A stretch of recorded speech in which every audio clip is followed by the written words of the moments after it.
সর্বশেষ 1968 সালে বঙ্গবন্ধু জেলে অলরেডি বন্দী।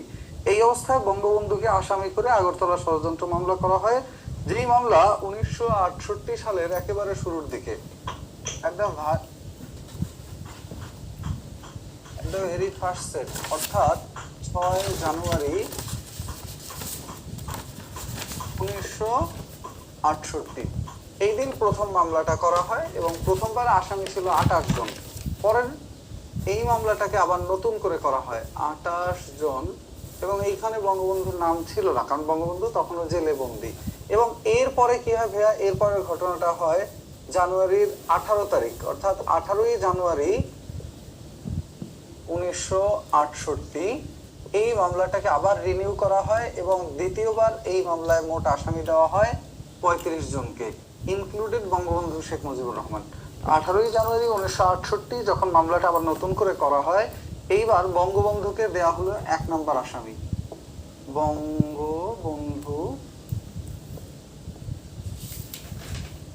শেখ মুজিব তিনি ছিলেন 1 নং আসামি। আর এইখানে আরেকজনের আসামি নাম্বার মাঝে মাঝে পরীক্ষায় আসে এবং এটা ভাইবার জন্য খুবই গুরুত্বপূর্ণ। সেটা হলো এই মামলার প্রেক্ষাপটে যে আন্দোলন হয়েছিল 69-এর গণ অভ্যুত্থান, ওই অভ্যুত্থানে একজন শহীদ হন, তার আসামি নাম্বার কত ছিল এবং শহীদ কে হয়েছিলেন? শহীদ হয়েছিলেন সার্জেন্ট জহুরুল হক, তার আসামি নাম্বার ছিল 17। সার্জেন্ট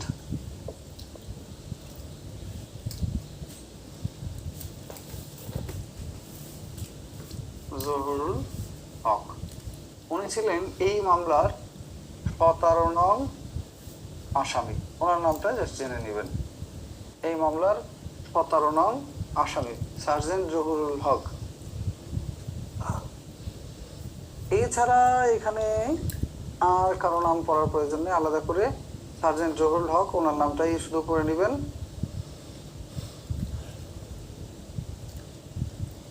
আরেকজনের নাম পড়তে পারেন, তিনি হলেন শওকত আলী। হ্যাঁ, বীর মুক্তিযোদ্ধা শওকত আলী। শওকত আলী উনি ছিলেন এই মামলার 26 নং আসামি। ওনার নামটা কেন করবেন? কারণ উনি হলো একটা বই লিখেছিলেন এই মামলা সংক্রান্ত, যেটার নাম হলো সত্য মামলা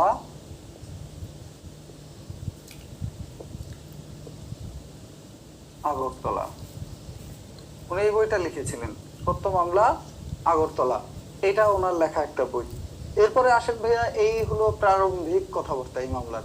এই মামলার মোট আসামি ছিল 35 জন। বঙ্গবন্ধু শেখ মুজিবুর রহমান ছিলেন 1 নম্বর আসামি, সার্জেন্ট জহুরুল হক ছিলেন 17 নম্বর আসামি, এবং উনি এই পরের বছরই যখন আন্দোলন হয় তখন উনি জেলের মধ্যে নিহত হন, জেলের মধ্যে ওনাকে হত্যা করা হয়। এবং আরেকজন উল্লেখযোগ্য ব্যক্তি হলেন শওকত আলী, যিনি সত্য মামলা আগরতলা নামে একটা বই লিখেছিলেন। এই মামলার উনি 26 নং আসামি ছিলেন। ব্যাস, এই 3টা তথ্য লিখে নেওয়ার পরে এখন চলেন এই মামলার বিচার কার্যক্রম কবে শুরু হয়। মামলার জন্য প্রথমে এপ্রিল হলো এপ্রিল মাসে একটা গঠন করা হয়, ট্রাইব্যুনাল। এবং ট্রাইব্যুনাল গঠন করা হলে সেই ট্রাইব্যুনাল বিচার কার্যক্রম শুরু করে জুন মাসে। ট্রাইব্যুনালটা গঠন করা হয় 12 এপ্রিল 1968, এই দিন গঠন করা হয় এপ্রিল মাসে ট্রাইব্যুনাল। 12 এপ্রিল 1968 এই সময় গঠন করা হয় বিচারিক ট্রাইব্যুনাল। বিচারিক ট্রাইব্যুনাল কবে গঠন করা হয়? প্রিলিমিনারির জন্য অনেক দিক থেকে প্রশ্ন আসতে পারে, এই জন্য প্রত্যেকটা তারিখ, প্রত্যেকটা সাল, প্রত্যেকটা ব্যক্তির নাম যেগুলো গুরুত্বপূর্ণ বা এর আগে এসেছে বা আসার মতো, এই তারিখ সালগুলো প্রত্যেকটাই মনে রাখতে হবে। এই বিচারিক ট্রাইব্যুনালের প্রধান ছিলেন গিয়ে মুকসুমুল হাকিম, আর এখানে প্রধান বিচারপতি ছিলেন এস এ রহমান।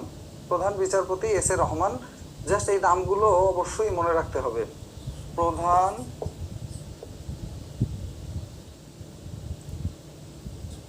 বিচারপতির নাম ছিল এস এ রহমান। প্রধান বিচারপতি ছিলেন এস এ রহমান, আর মকসুমুল হাকিম উনি ছিলেন অন্যতম একজন সদস্য।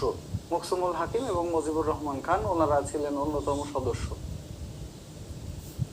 ওনাদের নামগুলো জাস্ট জেনে রাখতে পারেন। এছাড়া অন্যান্য সদস্য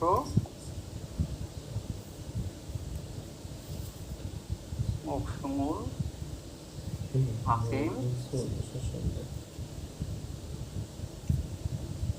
আরেকজন হলেন মুজিবুর রহমান।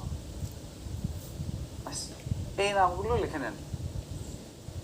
তো এই ট্রাইব্যুনালে মূলত দুইটা পক্ষ ছিল। এরা কিন্তু বিচারপতি, বিচারপতি মানে যারা এই মামলার রায় দিবে, যারা এই মামলার শুনানিতে উকিলদের জেরা বা উকিলদের প্রশ্নোত্তরগুলো এগুলো শুনবে এবং শুনে ডিসিশন দিবে। আর এইখানে দুইটা পক্ষ ছিল, একটা ছিল সরকার পক্ষ। আচ্ছা, একটা কথা বলিনি, এই মামলার অফিসিয়াল নাম ছিল, মামলার নাম হলো আগরতলা ষড়যন্ত্র মামলা, আগরতলা ষড়যন্ত্র মামলা। বাট এই মামলার অফিসিয়াল নাম ছিল রাষ্ট্রদ্রোহ, না, রাষ্ট্র বনাম শেখ মুজিব ও অন্যান্য, রাষ্ট্র বনাম শেখ মুজিব ও অন্যান্য, এটা ছিল এই মামলার মূল নাম, রাষ্ট্র বনাম শেখ মুজিবুর রহমান ও অন্যান্য। এটা পরীক্ষায় এসেছিল ভাইয়া যে এই মামলার অফিসিয়াল নাম বা মূল নাম কি ছিল। রাষ্ট্র বনাম শেখ মুজিবুর রহমান ও অন্যান্য।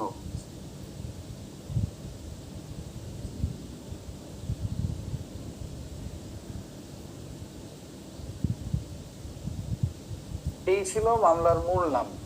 অর্থাৎ 1968 সালেই প্রথমে মামলাটা হয়। প্রথমে নাম ছিল আগরতলা ষড়যন্ত্র মামলা, পরে এই মামলার অফিসিয়ালি নাম দেওয়া হয় রাষ্ট্র বনাম শেখ মুজিবুর রহমান ও অন্যান্য। এরপরে আসেন ভাইয়া, এই মামলার বিচারপতি ছিল 3 জন। বিচারপতিদের মধ্যে প্রধান বিচারপতি ছিলেন এস এ রহমান।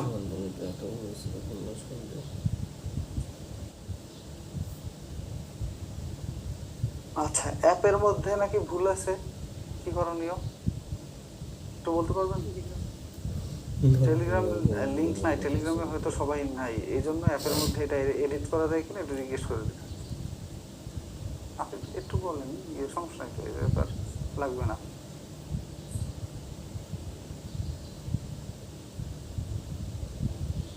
ওকে। আর এই মামলায় বঙ্গবন্ধুর পক্ষে যে ছিলেন সে ছিলেন হলো মঞ্জুর কাদের, মানে রাষ্ট্রপক্ষে ছিলেন মঞ্জুর কাদের কৌশলী, মঞ্জুর কাদের, উনি ছিলেন রাষ্ট্রপক্ষের কৌশলী মঞ্জুর কাদের। আর বঙ্গবন্ধুর কৌশলী হলেন আব্দুস সালাম, ইনি ছিলেন বঙ্গবন্ধুর কৌশলী। কৌশলী বলতে যারা যার পক্ষে আদালতে লড়েছে। যেমন এটা ছিল রাষ্ট্রপক্ষ আর এটা হলো বঙ্গবন্ধুর পক্ষ। কেউ যদি মামলা চালায় সেখানে তারা কি করে, তারা নিজের পক্ষে উকিল নিয়োগ করে না। সে বঙ্গবন্ধুর পক্ষের উকিল ছিলেন আব্দুস সালাম উনি, আর মঞ্জুর কাদের উনি ছিলেন রাষ্ট্রপক্ষের উকিল। অর্থাৎ উনি পাকিস্তান সরকারের পক্ষে এই মামলা লড়েছিলেন। এবং এই মামলায় যখন রায় হতে চলে তখন বঙ্গবন্ধুর পক্ষে একজন বিদেশি আইনজীবীকে আনা হয়, তার নামটা পরীক্ষায় এসেছিল, তার নামটা হলো টমাস উইলিয়ামস। একে ব্রিটেনের রানীর পক্ষ থেকে পাঠানো হয়, টমাস উইলিয়ামস। তার বাড়ি হলো ব্রিটেন, সেইখান থেকে ব্রিটেনের রানীর পক্ষ থেকে তাকে পাঠানো হয় বঙ্গবন্ধুর পক্ষে এই মামলা লড়ার জন্য। টমাস উইলিয়ামস, বাড়ি হলো ব্রিটেন, ওনার নাম হলো টমাস উইলিয়ামস। উনি পরবর্তীতে আসেন এই মামলা লড়ার জন্য। এরপর ভাইয়া এই মামলা সম্পর্কিত আরো 2-1টা তথ্য লিখে নেন। সেটা হলো এই মামলার বিচার শুরু হয়, বিচার কার্যক্রম শুরু হয় কবে? এই মামলার বিচারিক কার্যক্রম শুরু হয় 19 জুন 1968। 19 জুন 1968 এই মামলার বিচার কার্যক্রম শুরু হয় এবং এই মামলায় তাদের টার্গেট ছিল বঙ্গবন্ধুকে ফাঁসি দিয়ে দেওয়া, আর বঙ্গবন্ধুর ফাঁসি হয়ে গেলে পূর্ব বাংলায় আর কোনো আন্দোলন থাকবে না, এটা ছিল তাদের মূল উদ্দেশ্য।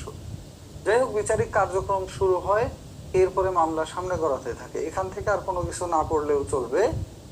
এইটুকু পর্যন্ত ক্লিয়ার কিনা একটু তাহলে ক্লিয়ার লেখেন আপনারা, এইটুকু ক্লিয়ার বুঝছেন কিনা। এইখানে এই কয়টা তারিখই শুধু পড়তে হবে। দেখেন,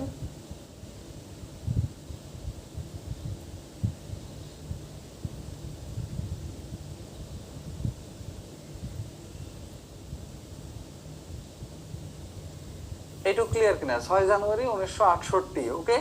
আর একটা তারিখ হলো 18 জানুয়ারি 1968, আর একটা তারিখ হলো 12 এপ্রিল 1968, আর একটা তারিখ হলো 19 জুন 1968।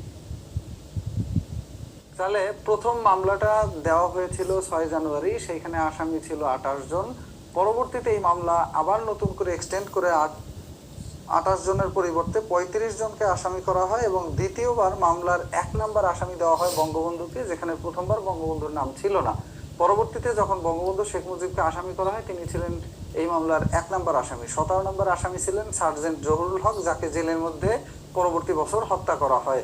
এবং এই মামলার আরেকজন আসামি যার নামটা পরীক্ষায় আসে, তিনি হলেন শওকত আলী। তিনি সত্য মামলা আগরতলা নামে একটা বই লিখেছিলেন, উনি এই মামলার 26 নম্বর আসামি। আর এই মামলা কিভাবে পরিচালনা হবে সেই জন্য একটা ট্রাইব্যুনাল দরকার, অর্থাৎ যারা এই ব্যাপারে রায় দিবেন। সেই রায় দেওয়ার জন্য যাদেরকে গঠন করা হয়, যে বিচারপতিদেরকে নিয়ে যে ট্রাইব্যুনাল গঠন করা হয়, সেই বিচারিক ট্রাইব্যুনালটা গঠিত হয় 12 এপ্রিল 1968। এবং এখানে বলা হয় যে আগরতলা ষড়যন্ত্র মামলার জন্য গঠিত বিচারিক ট্রাইব্যুনালের প্রধান আইনজীবী কে ছিলেন বা প্রধান বিচারপতি কে ছিলেন? বিচারপতি এস এ রহমান। অথবা ওই আদালতের বা ওই ট্রাইব্যুনালের সদস্য নিচের কে ছিলেন বা নিচের কে ওই আদালতের সদস্য ছিলেন না। এরকম যদি পরীক্ষার প্রশ্ন হয় তাহলে কি হবে ভাইয়া? তাহলে উত্তর আসবে মকসুমুল হাকিম বা মুজিবুর রহমান, যার নাম আপনি অপশনে দেয়া থাকে। এরপরে আসলো বঙ্গবন্ধুর পক্ষে এই মামলা লড়েছিলেন কে? 2 জন লড়েছিলেন। একজনের নাম হলো আব্দুস সালাম, আরেকজনের নাম হলো টমাস উইলিয়ামস, যিনি পরবর্তীতে ব্রিটেন থেকে এসেছিলেন এবং হাইকোর্টে একটা আপিল করেছিলেন বঙ্গবন্ধুর ব্যাপারে। আর রাষ্ট্রপক্ষে এই মামলা লড়েছিলেন হলো মঞ্জুর কাদের, ওকে। আর এই মামলার বিচার কার্যক্রমটা শুরু হয়, এই মামলার বিচার কার্যক্রম শুরু হয়, ওটা যে লিখছেন এখানে সব ঠিক আছে, যারা জয়েন করতে পারেন নাই তারা সার্ভিসের নাম্বারে যোগাযোগ করুন। এটা কেমনে দেখবে? জুমে জয়েন করলে তো আর এই মেসেজ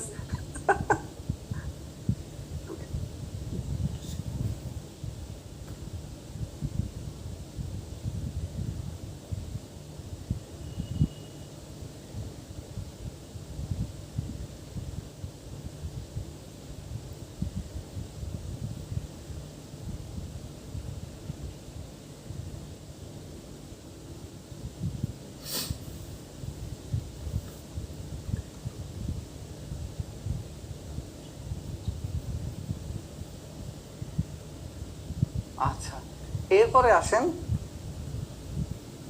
এই মামলা সম্পর্কিত আরেকটু ঘটনা বলি। এই মামলা যখন সামনে আগায়, মামলা যখন সামনের দিকে আগাতে থাকে, তখন কি 1969 সালে আরো নতুন কিছু ঘটনা প্রবাহ হয়। মামলা চলতে থাকে, মামলার বিচার কার্যক্রম চলতে থাকে। সাল 1969, এই সময় হয়েছিল পূর্ব বাংলা বা পূর্ব পাকিস্তানের গণ অভ্যুত্থান।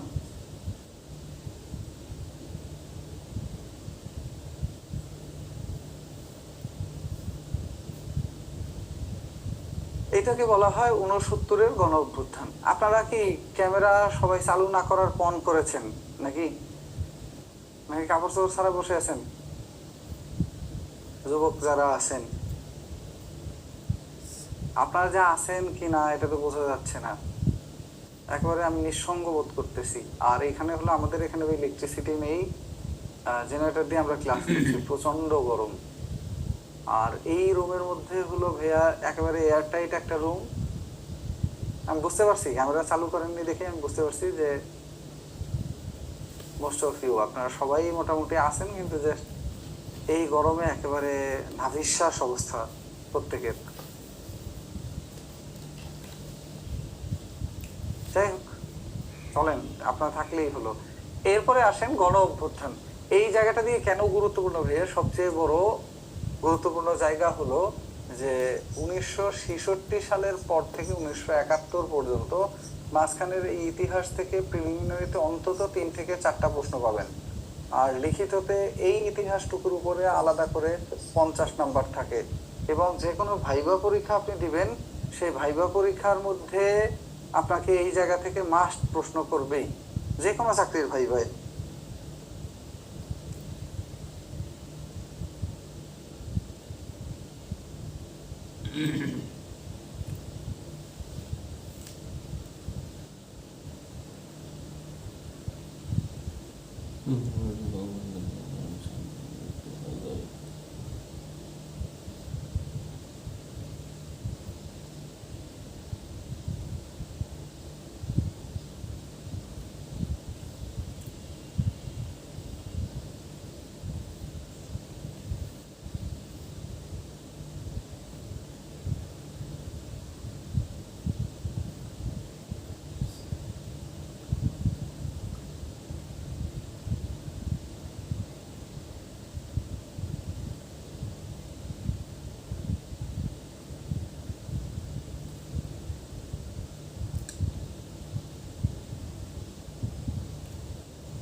এই স্যার, ওকে, এইটুক লেখা শেষ হলে তো এই জায়গাটা সবচেয়ে ইম্পর্ট্যান্ট একটা জায়গা। আমরা এই পার্টে স্যার মাঝে মাঝে হারিয়ে যাচ্ছেন, গরমে হারিয়ে যাচ্ছি, বুঝছেন। এরপরে 1969-এর ঘটনা প্রবাহ লেখেন। 1969 সালের প্রথম ঘটনা ছিল যেটা, যে বঙ্গবন্ধুর বিপক্ষে যখন এই মামলা চলমান রয়েছে, এই মামলার মধ্যে প্রথম যেটা হয়, মামলার এগেইনস্টে কাজ করার জন্য 1969 সালের শুরুর দিকে স্টুডেন্ট অ্যাকশন কমিটি নামে একটা কমিটি গঠন করা হয়, যেটার বাংলা হলো ছাত্র সংগ্রাম পরিষদ। 3টা রাজনৈতিক দল বলতে ছাত্র দল আর কি, 3টা ছাত্রদের রাজনৈতিক দল, এরা একত্রিত হয়ে এই সংগঠনটা প্রতিষ্ঠা করে, যেটার নাম হলো, এটা প্রতিষ্ঠিত হয় 4 জানুয়ারি 1969। গঠিত হয় হলো স্যাক বা স্টুডেন্ট অ্যাকশন কমিটি।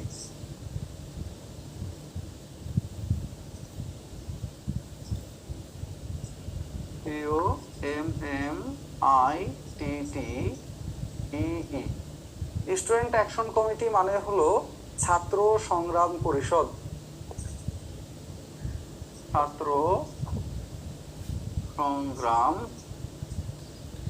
পরিষদ।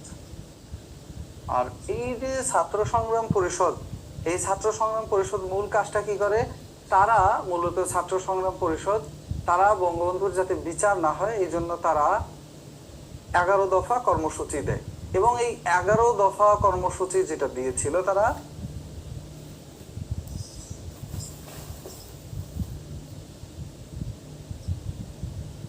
11 দফার মধ্যে তারা 6 দফাকে অন্তর্ভুক্ত করেছিল এই ছাত্র সংগ্রাম পরিষদ।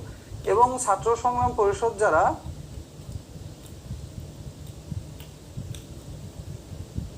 11 দফা কর্মসূচি দেয়, তাদের পাশাপাশি এই কার্যক্রমে অংশগ্রহণ করে অন্যান্য যতগুলো রাজনৈতিক দল ছিল পাকিস্তানের, পূর্ব পাকিস্তানের, তারা সবাই একত্র হয়ে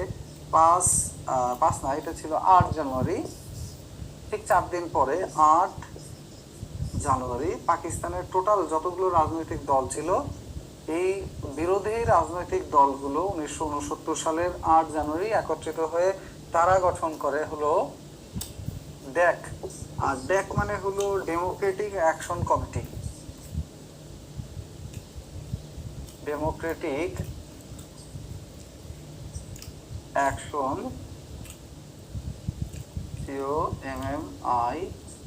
COMMITTEE, ডেমোক্রেটিক অ্যাকশন কমিটি বা গণতান্ত্রিক সংগ্রাম পরিষদ।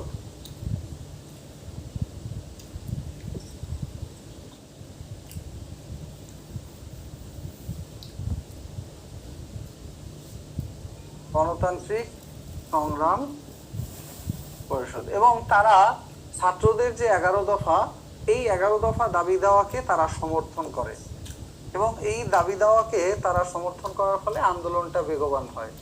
এবং এই দুই পক্ষ মিলে তারা জানুয়ারি মাসের 20 তারিখ, বিশেষ করে ছাত্র সংগ্রাম পরিষদ স্পেসিফিক ভাবে ওনারা জানুয়ারি মাসের 20 তারিখ একটা অবরোধ ডাকে এবং সেই অবরোধে পুলিশ গুলি চালায়।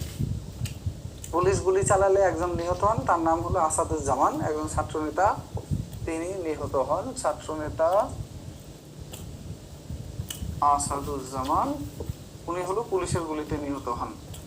পরীক্ষায় প্রশ্ন আসে আসাদুজ্জামান কবে নিহত হন পুলিশের গুলিতে? হ্যাঁ, আর এই 20 জানুয়ারি এই জন্য পালন করা হয় আসাদ দিবস হিসেবে, শহীদ আসাদ দিবস। আচ্ছা, নিহত লিখলে ব্যাপারটা একটু খারাপ শোনা যায় ভাইয়া, যেহেতু দেশের জন্য প্রাণ দিয়েছেন বেচারা, এই জন্য এটা লিখতে হবে যে আসাদুজ্জামান শহীদ। ভাইয়া মাঝে মাঝে বাংলা একাডেমির কারণে আমি নিজেও কনফিউজ হয়ে যাই, কেমন শহীদ বানানটা আমরা ছোটবেলা থেকে লিখে আসছি শহীদ হয় দিঘিকার দিয়ে, এখন তো আবার বই পুস্তকে দেখা যাচ্ছে হয় রসিকার দিয়ে ওনারা লিখছে। হ্যাঁ, আবার চীন দেশের নাম কোনোভাবেই আমার এটা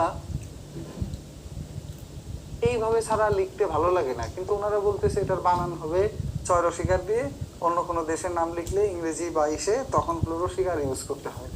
এই ব্যাপারগুলো যখন আপনারা পড়বেন, দেখেন আমি গণতান্ত্রিক লেখার সময় কিন্তু এটা মূর্ধন্য ন লিখেছি।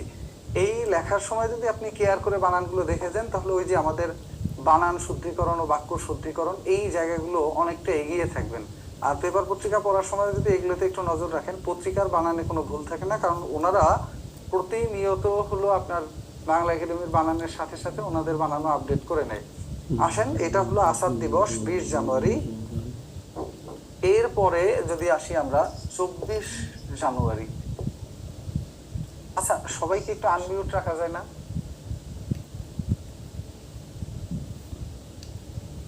চাইলে যেন কথাবার্তা বলতে পারে তারা। 24 জানুয়ারি শহীদ হন হলো মতিউর রহমান। মতিউর রহমান শহীদ হন, এও পুলিশের গুলিতে শহীদ হন। মানে 20 জানুয়ারির পরে 24 জানুয়ারি আবার কর্মসূচি রাখে এবং রাজনৈতিক দলগুলোর এই কর্মসূচিতে পুলিশ আবারও গুলি চালায়। আর এরপরেই মোটামুটি উত্তাল হয়ে ওঠে পূর্ব বাংলা।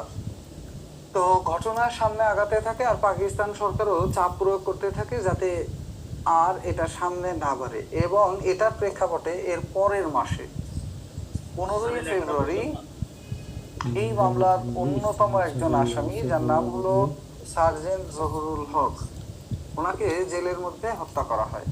সার্জেন্ট জহুরুল হককে জেলখানার মধ্যে হত্যা করা হয়, এটাও জেনে রাখবেন। জেলখানার মধ্যে হত্যা করা হয়। আনমিউট করা না সবাই? বলেন তাহলে ওনার আসামি নাম্বার কত? 17 নাম্বার।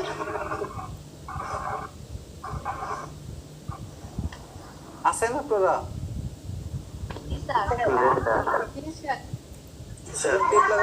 খুলছে কে?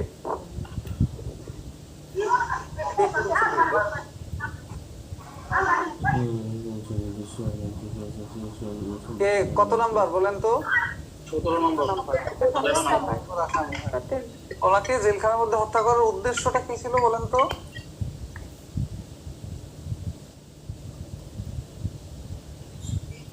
যাতে এই আন্দোলনটা স্থিমিত হয়ে যায়। এবং এরপরে যে বুদ্ধিজীবীরা এটা নিয়ে কথা বলছিলেন তাদের মধ্যে অন্যতম একজন 18ই ফেব্রুয়ারি তাকে হত্যা করা হয় এবং তিনি হলেন ডক্টর শামসুজ্জোহা। ডক্টর শামসুজ্জোহা রাজশাহী বিশ্ববিদ্যালয়ের অধ্যাপক ডক্টর শামসুজ্জোহা। অধ্যাপক ডক্টর শামসুজ্জোহাকে হত্যা করা হয়। কোথায় বসে হত্যা করে? রাজশাহী বিশ্ববিদ্যালয়ের ক্যাম্পাসে বসে। রাজশাহী বিশ্ববিদ্যালয় ক্যাম্পাসে হত্যা করা হয়। এরপরে পরিস্থিতি খুবই খারাপ হয়ে যায় এবং পুরো পরিস্থিতি আইয়ুব সরকারের নিয়ন্ত্রণের বাইরে চলে যায় এবং আন্দোলন এত বেশি। হ্যাঁ বলেন। স্যার এই যে ডক্টর শামসুজ্জোহা ইনি কি প্রথম শহীদ বুদ্ধিজীবী ছিলেন?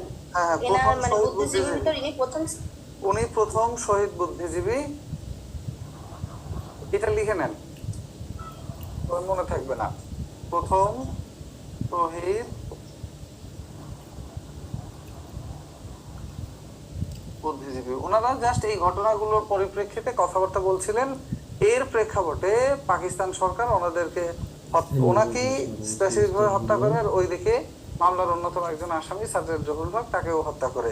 এর প্রেক্ষাপটে পুরো পরিস্থিতি নিয়ন্ত্রণের বাইরে চলে যায় এবং ঘটনা যেটা ঘটে 18ই ফেব্রুয়ারির পরে 22 ফেব্রুয়ারি, মাঝখানের 3 দিন এত তীব্র আন্দোলন হয় যে 22 ফেব্রুয়ারি আইয়ুব সরকার বাধ্য হয় বঙ্গবন্ধু সহ সকল আসামিকে মুক্তি দিতে।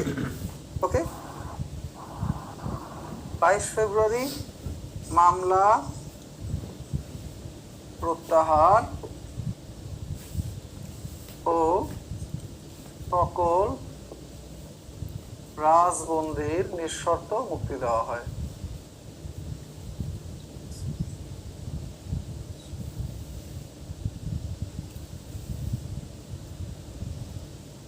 মামলা প্রত্যাহার করে দেওয়া হয় এবং সকল রাজবন্দী যারা আছে এদের নিঃশর্ত মুক্তি দেওয়া হয়।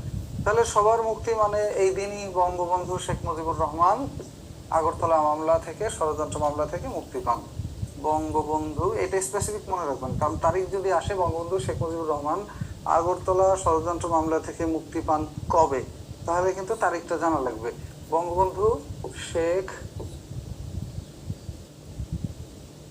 মুজিবুর রহমানের মুক্তি।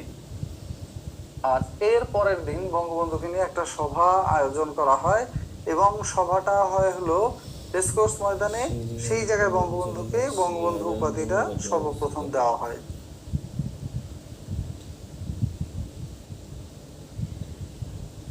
ওকে, এটা লিখে নেন। এরপরে 23 ফেব্রুয়ারির ঘটনাটা লিখে নেন। 23 ফেব্রুয়ারি এক ছাত্র সভায় বঙ্গবন্ধু মানে শেখ মুজিবুর রহমানকে বঙ্গবন্ধু উপাধি দেওয়া হয়। এক ছাত্র সভায় বঙ্গবন্ধু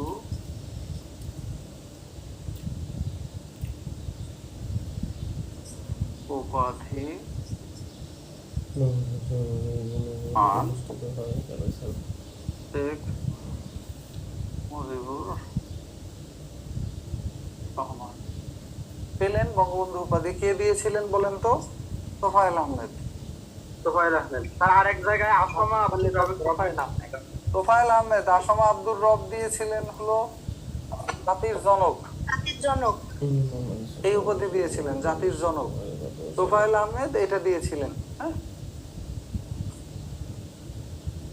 এবং এরপরে ঘটনা প্রবাহ খুব দ্রুত সামনে এগিয়ে যায়। আর এরপরে আইয়ুব খান উনি 26 তারিখ আবার চেষ্টা করেন একটা গোল টেবিল বৈঠক আয়োজন করে যেন উনি পরিস্থিতিটা সামাল দিয়ে দিতে পারেন, বাট উনি এই যাত্রায় ফেল করেন এবং সর্বশেষ 25 মার্চ তারিখটা লাগবে আইয়ুব খান ক্ষমতা ত্যাগ করেন। 25 মার্চ 1969 আইয়ুব খানের পদত্যাগ ও জেনারেল ইয়াহিয়া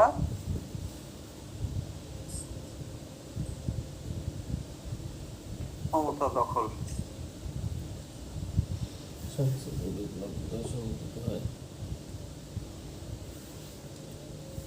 গ্রহণ বানান ঠিক আছে? গ্রহণ বানান কি ঠিক আছে? মূর্ধন্য হবে। মূর্ধন্যের বানানের নিয়ম বলেন তো কয়েকটা। রি র মূর্ধন্য স মূর্ধন্য হয়েছে। আর অ ব ম গ অন্ত্যেষ্টিয় এগুলোর পরে কি হয়? তারপরে ক ক বর্গ ক বর্গ প্রবর্তন সহচার। আচ্ছা, এটার উপর কিন্তু লিখিত পরীক্ষার সময় বাংলা বানানের 6টি নিয়ম লিখুন, এইভাবে মুখস্থ লিখতে হয়। এখন যে যত ভালোভাবে পড়ে ফেলবেন তার লিখিত সময় চাপ তত কম থাকবে। এইভাবে পড়ার সময় চেষ্টা করবেন আরো ভালো করে পড়ার। বাংলা দ্বিতীয় বইতে তো একটা বিশাল বড় ছন্দ দেয়া আছে, ওটা কি পড়তে হবে? মূর্ধন্য ছন্দ যেটা আছে এটা পড়তে পারলে ভালো, না পড়তে পারলে সমস্যা নেই। ওই যে চাণক্য মাণিক্য গণক এগুলো যদি পড়তে পারেন বেটার, না পড়তে পারলেও সমস্যা নেই। কিন্তু পড়তে পারাটা ভালো কিসের জন্য? মুখস্থ থাকলে এইখানে প্রশ্নটা করে এইভাবে, নিচের কোন শব্দে স্বভাবতই মূর্ধন্য ন ব্যবহৃত হয়েছে। এরকম তখন কি হবে? তখন আপনি লবণ বানান দেখলে আসলেই কনফিউজ হয়ে যাবেন যদি মুখস্থ না থাকে। এই লবণ বানান দেখলে এটা এটা যে ন হয় সেটাই মাথায় আসবে না। দ্বিতীয় হলো এই লবণ স্বভাবতই মূর্ধন্য ন, এটা কোনো নিয়ম কানুনের মধ্যে পড়েনি। বাণিজ্য লবণ মন আছে না? এই জন্য জিনিসগুলো যত ভালো করে পড়বেন, আবার উপসর্গ এগুলো যত ভালো করে পড়বেন তত আপনি এগিয়ে থাকবেন। আর চেষ্টা করবেন যে কোনো এক পাশের পড়ার সময় অন্য পাশের পড়া যেন আপনার কাজে লাগে। মানে আপনি বাংলা পড়ছেন তো তখন যে শুধু বানান দেখবেন তা না, আপনি বাংলাদেশ পড়ার সময় বানান খেয়াল করতে পারেন, আপনি আন্তর্জাতিক পড়ার সময় বানান খেয়াল করতে পারেন, আপনি আবার যখন অনুবাদ করছেন তখন বানান ইংরেজি বানানগুলো ঠিক করে নিতে পারেন। এতে একই সাথে ওই অংশের কাজ হবে বাংলারও, এবং আপনার যে মানসিক দক্ষতা অংশের বানান থাকে, দেখছেন না কারেক্ট স্পেলিং থাকে এবং বানান শুদ্ধিকরণ দিয়েও থাকে, ওই জিনিসগুলো আপনি এগিয়ে থাকবেন। চলেন, আইয়ুব খান ক্ষমতা ত্যাগ করার পরে নতুন করে একটা ঘটনা শুরু হয়, সেটা হলো 1970 সালের ঘটনা আমরা পড়বো। এখান থেকে আর কোনো কিছুর প্রয়োজন নেই। 25শে মার্চ আইয়ুব খান ক্ষমতা ত্যাগ করেন এবং এরপর ক্ষমতায় আসেন ইয়াহিয়া সাহেব, এবং এসেই বলেন যে উনি আগামী 1 বছরের মধ্যে একটা নির্বাচন দিবেন এবং নির্বাচন দিয়ে ক্ষমতা হস্তান্তর করে দিবেন। এবং এইটার প্রেক্ষাপটে উনি একটা এলএফও জারি করেন। এলএফও জারি করেন 30শে মার্চ। ওকে, আর এলএফও যেটা এখানে 48 অনুচ্ছেদ ছিল 1970 সালের পূর্ববর্তী। আচ্ছা, এখানে দুইটা ঘটনা আমি লিখিনি, সেটা একটু লিখে দেই। এলএফও ঘটনাটা লিখে দেই, আর একটা ঘটনা বাংলাদেশ নামকরণ। এলএফও মানে legal framework order. Legal framework order, এটা কিসের জন্য করেন ভাইয়া বলেন তো?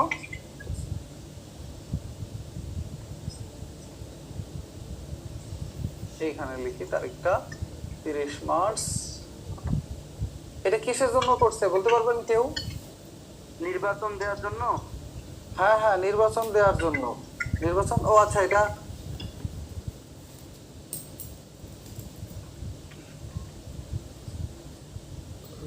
সত্তর সালের। হ্যাঁ,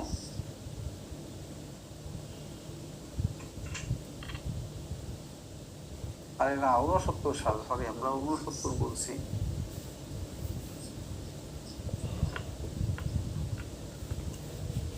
এলএফও বা লিগ্যাল ফ্রেমওয়ার্ক অর্ডার, এটা হলো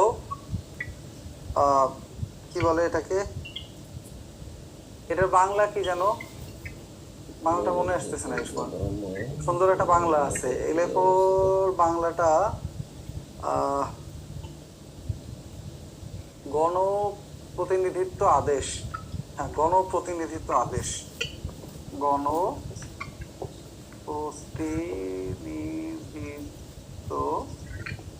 আর এটা শীটে 1970 লেখা আছে। 70 না, শীটে দেয়া আছে। কেটে দিয়ে লিখে নেন। 70 না, 70 না কেন আমি বলি 1900 নির্বাচনের কথা বলা আছে। 70-এ নির্বাচন হয় এটা অনুসারে এটা বলা আছে, 70-এ গঠন হয় এটা বলা নেই। আরে এটা গঠন হয়েছে 69-এ, মানে এটা গঠন না, কিভাবে নির্বাচন হবে এই বিষয়ক একটা নির্দেশনা এলএফও। এরপর আসেন 69-এর আরেকটা ঘটনা আছে, এটা হলো 5 ডিসেম্বর। 5 ডিসেম্বর কি হয় বলেন? 5 ডিসেম্বরের ঘটনা হলো পূর্ব বাংলার নাম বাংলাদেশ রাখেন বঙ্গবন্ধু শেখ মুজিবুর রহমান। পূর্ব পূর্ব বাংলার পূর্ব বাংলা না, তখন ছিল পূর্ব পাকিস্তান। পূর্ব পাকিস্তান কবে হয়েছিল বলেছিলাম না, মনে আছে তারিখটা?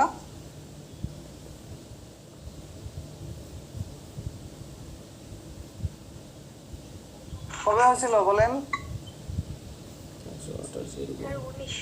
স্যার 1955 সালের দিকে। আচ্ছা, আর কেউ? 1956 সালে। আর কেউ আছে যে একটু কনফিডেন্ট এই ব্যাপারে?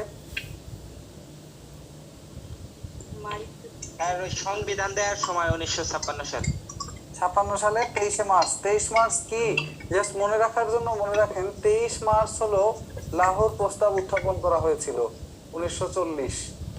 আর 1956 সালে এই সময়ই দেওয়া হয়েছিল কি বলেন তো, প্রথম সংবিধান কার্যকর। সংবিধান। এবং এই 23 মার্চ 1971 প্রথম অফিসিয়ালি পতাকা উত্তোলন করেন বঙ্গবন্ধু শেখ মুজিবুর রহমান তার নিজ বাসভবন এবং সারা বাংলাদেশে, অর্থাৎ আনুষ্ঠানিকভাবে পতাকা উত্তোলন বলে এটাকে।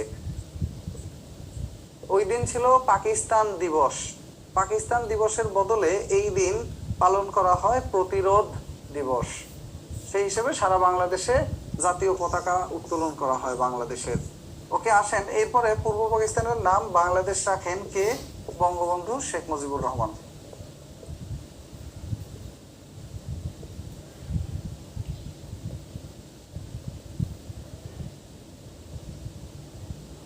গেল নাম পরিবর্তনের বিষয়।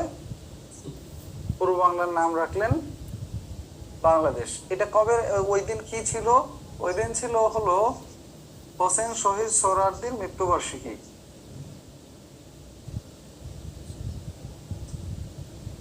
এইটুকু লিখে নেন, মনে না থাকলে পরে একটা ঝামেলা। প্রশ্ন যে কিভাবে করে এইটাই ঝামেলা হয়ে যায়। যেমন 41 না 40তম বিশেষ প্রিলিমিনারিতে প্রশ্ন এসেছিল বঙ্গবন্ধু শেখ মুজিবুর রহমান স্বাধীনতার ভাষণটা দিয়েছিলেন কিসের মাধ্যমে? Mic, radio, telephone, wireless? ওয়ারলেসের মাধ্যমে স্যার। ওয়্যারলেস। মানুষ কমতেছে কেন, 2 জন কমলো, কারণ কি? গরমে স্যার না না, এটা এটা কোনো কথাই না। গরমের কারণে কেন মানুষ কমবে? লোডশেডিং হতে পারে। ওয়াইফাই এত এত মোটামুটি ব্যাপারটা হলো এরকম যে বাংলাদেশে যারই দাম বাড়ে, ইউক্রেন রাশিয়া যুদ্ধ চলতেছে এই জন্য। এখন কোনো কিছু হলে আপনারা খালি বলবেন যে গরম গরম, গরমের জন্য চলে যাচ্ছে লোকজন। না থাকলে আর ক্লাস করা যায় না। বিদ্যুৎ লোকজন যেই হারে বলা শুরু করছে, লেখালেখি শুরু করছে, মোটামুটি জনগণের ভয় পাওয়ানোর মতো একটা অবস্থা। এই পায়রা তাপ বিদ্যুৎ কেন্দ্র এটা চালু হলো মাত্র গত বছর 21 মার্চ, তাই না? 21 মার্চ 2022। আর আজকে হলো 1 বছর গেছে মাত্র। তার এই 1 বছরের আগে কি দেশ অচল ছিল, অন্ধকারে ছিল? আমরা ফ্যান বাতি জ্বালাতাম না? পরিস্থিতি খারাপ করে ফেলে এগুলো করে। আরো কি হয়, যদি একটা গুজব ছড়ায় যে লবণের দাম বাড়বে কালকে থেকে, তাহলে দেখবেন যে আজকের মধ্যেই একজন গিয়ে 50 প্যাকেট করে লবণ কিনবে, আর বাজারের অবস্থা খারাপ করে ফেলছে। আর দোকানের যখন একটা সুযোগ পায় তারা কি করে, তারা হলো মানে 20 টাকার লবণ রে তখন একেবারে এক ধাক্কায় 50 টাকা করে বিক্রি করে। আর পাবলিকও চিন্তা করে আজকে 50 দিয়ে কিনি, কালকে হয়তো 100-তেও পাবো না। ফ্যানের দাম বেড়ে গেছে। যেই ফ্যানের দাম ছিল 1000 টাকা 1200 টাকা, এখন দেখলাম 1600 টাকা বিক্রি করতেছে সেই ফ্যান। ছোট চার্জার ফ্যান গুলো। মানে আমাদের বাঙালি হলো ভাই হুজুগের বাঙালি, কোনো কিছু একবার উঠলেই হলো, তাহলে মাথা খারাপ করে দেয়। 1970 সালের ঘটনা আসেন। 70 সালে নির্বাচনটা হয় কয় তারিখ? 1970 এর 7 ডিসেম্বর থেকে 7 ডিসেম্বর। ও আচ্ছা, ভালো কথা। 70-ই আপনার এলএফও জারি করে। প্রথমে এলএফও জারি হয়নি 70 সালে, ওটা ভাই কেটে ঠিক করে নেন। ঠিকই আছে, 70 সালেই এলএফও জারি হয়েছিল। এলএফও যেটা, এটা 70 সালের মার্চেই জারি করেছিলেন আইয়ুব খান, ইয়াহিয়া খান। ওটা কেটে দেন। 70 সালের 30 মার্চ। হ্যাঁ, এই সময় জারি হয়েছিল এলএফওটা। ওই জায়গাটুকু শুধু একটু কারেকশন করে নেন, এলএফও বা legal framework order. Okay sir. আর নির্বাচনটা হয়েছিল কবে যেন?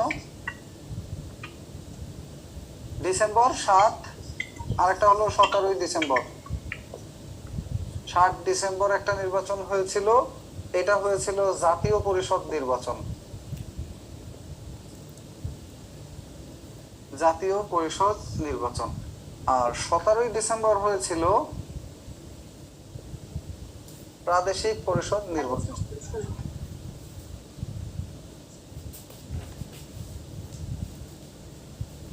ভাইয়া, আমি আপনাদের থেকেও বেশি সমস্যায় আছি। কি সমস্যা বলেন তো একটু? আইডিয়া আছে আপনাদের কোনো? কেউ বলতে পারবেন? এখানে কারেন্ট নাই, এখন আপনি আতঙ্কে আছেন। ওইটা তো একটা আছে কারেন্টটাই, এই রুমটা এয়ারটাইট, কোনো বাতাস টাতাস কোনো দিক দিয়ে ঢোকে না, মূলত শব্দের জন্য বানানো।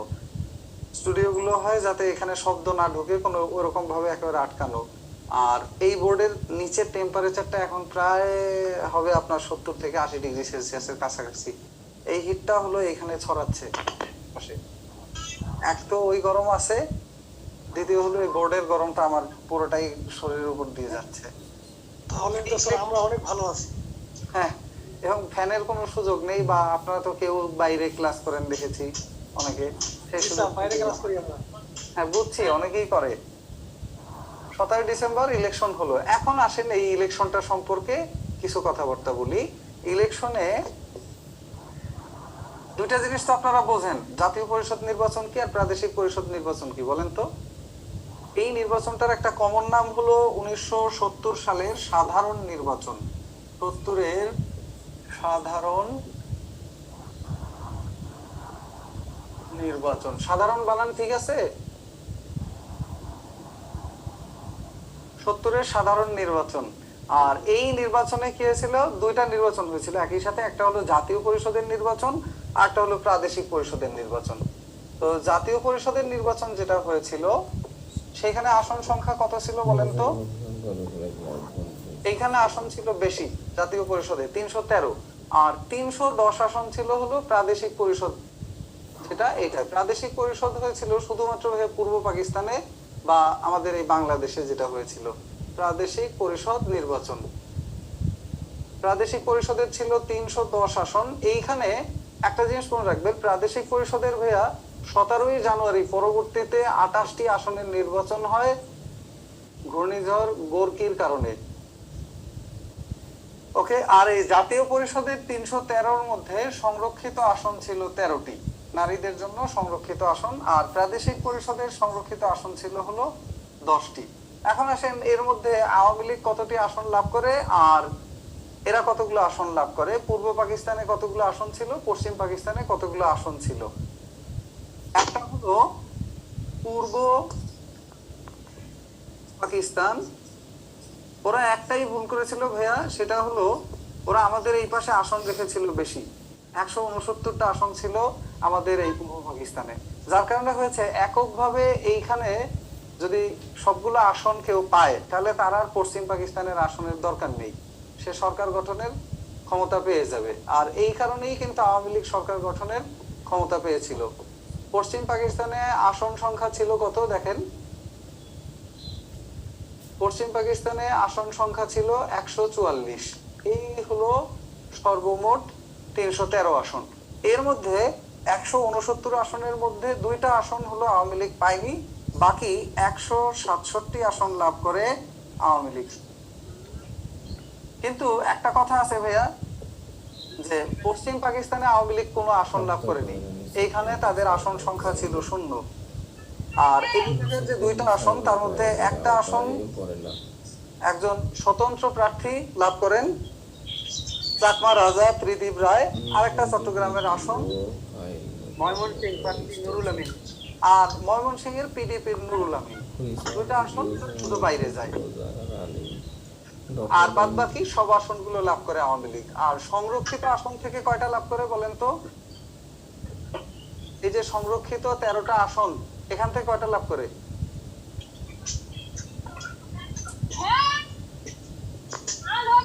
স্যার একটা জিনিস বুঝাবেন স্যার, বলেন। এই জাতীয় পরিষদ আর প্রাদেশিক পরিষদ জিনিসটা কি স্যার? এটা এটা আমার খুব ইচ্ছে জানতে। ছিলাম, আপনারা বোঝেন কিনা, কেউ তো প্রশ্ন করেননি তখন। জাতীয় পরিষদ ব্যাপারটা হলো, ধরেন এইটা পশ্চিম পাকিস্তান আর এইটা হলো আমাদের এই অঞ্চল, হ্যাঁ জি স্যার। হলো, এর মাঝখানে এটা আছে ভারত, রাষ্ট্র হিসেবে এটা আছে ভারত। এখন এই একটা অঞ্চল, এই একটা অঞ্চল, এই দুই অঞ্চলকে নিয়ে একটা কেন্দ্রীয় সরকার আছে না, যার দায়িত্বে পুরো, মানে দেশ তো একটাই, এই পুরোটা মিলে, এই অঞ্চল আর এই অঞ্চল মিলে দেশ তো একটাই, এই পুরো অঞ্চলের জন্য একটা আইনসভা থাকবে, পুরো অঞ্চলের জন্য, যে আইনসভার কথায় এপাশও চলবে এপাশও চলবে, দুই পাশেই তারা সামলাবে, এটাকে বলা হয় জাতীয় পরিষদ। আর এটাকে বলা হয় সাধারণত সংসদের উচ্চ কক্ষ। উচ্চ কক্ষ আর নিম্ন কক্ষ পড়ছেন না? পড়ছি স্যার। ভারতে কি কি আছে? রাজ্যসভা আর একটা হলো লোকসভা। এই জাতীয় পরিষদটা হলো রাজ্যসভা, যারা সবকিছু সামলায়। আর লোকসভা কোনটা? লোকসভা হলো প্রাদেশিক পরিষদ। প্রাদেশিক পরিষদটা কোনটা দেখেন, প্রাদেশিক পরিষদ বা ইংল্যান্ডে আছে হাউস অফ লর্ডস বা House of Commons. House of Lords যেটা, সেটা হলো উচ্চ কক্ষ, আর হাউস অফ কমন্স যেটা, সেটা হলো নিম্ন কক্ষ। ঠিক তেমনই জাতীয় পরিষদটা হলো এমন পরিষদ, যেই পরিষদের নেতৃত্বে থাকবে পুরো দেশের দায়িত্ব, এবং এই পরিষদের যিনি প্রধান তিনি হলেন দেশের প্রধানমন্ত্রী, তাকে বলা হয় পিএম। আর দ্বিতীয় যে পরিষদটা, তাকে বলা হয় প্রাদেশিক পরিষদ। এবং এখানের যারা নির্বাচিত জনপ্রতিনিধি, ওনারা শুধু যে কোনো একটা প্রদেশের উপরে নেতৃত্ব দিয়ে থাকেন। ধরেন এইটা একটা প্রদেশ ছিল, এই প্রদেশে যারা নির্বাচিত হয় তাদেরকে বলা হয় প্রাদেশিক পরিষদ প্রতিনিধি বা MLA। MLA শুনছেন না তামিল সিনেমায়, আর কি সিনেমায়, ভারতীয় বাংলা সিনেমায় MLA শুনছি। MLA মানে কি বলেন? তা তো জানেন না, না? আচ্ছা, লিখে নেন, এগুলি লিখে নেন, পরীক্ষায় আসছে। Member of legislative assembly. Legislative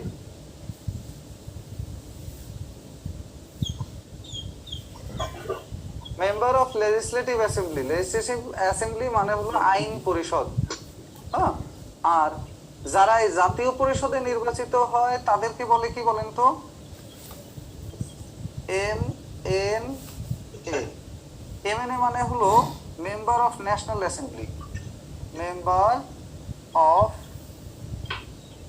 NATIONAL, national assembly, ASSEMBLY, member of national assembly.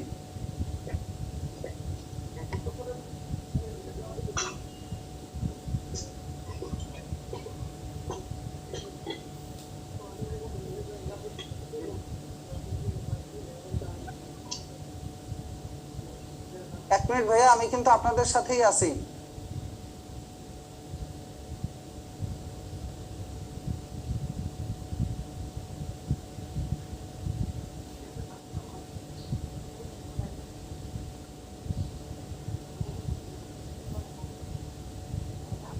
যত বড় হোক বা যে হোক, এই প্রশ্ন বিদ্যালয়ে ফ্রি ব্যাখ্যা সহ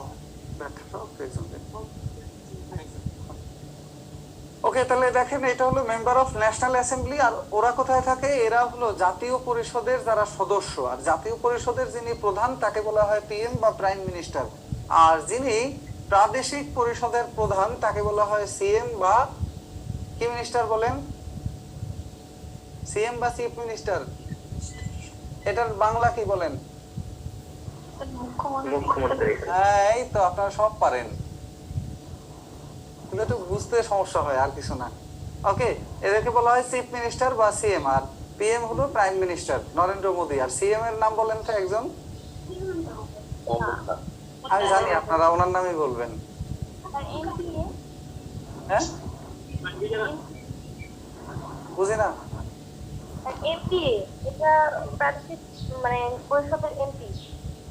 MP প্রাদেশিক পরিষদের বলে না, MP বলে হলো member of parliament. MPA parliament assembly বা এরকম কিছু একটা হবে, আমি এক্সাক্ট বলতে পারতেছি না। এমপিএ তে কি হয়? ও আচ্ছা, member of provincial assembly. Provincial মানেও প্রাদেশিক পরিষদ, প্রভিন্স মানে হলো প্রদেশ। এম তো জানেন মেম্বার, আর এ তো জানেন অ্যাসেম্বলি, আর পি তে হলো প্রভিন্সিয়াল। প্রভিন্স মানে হলো প্রদেশ।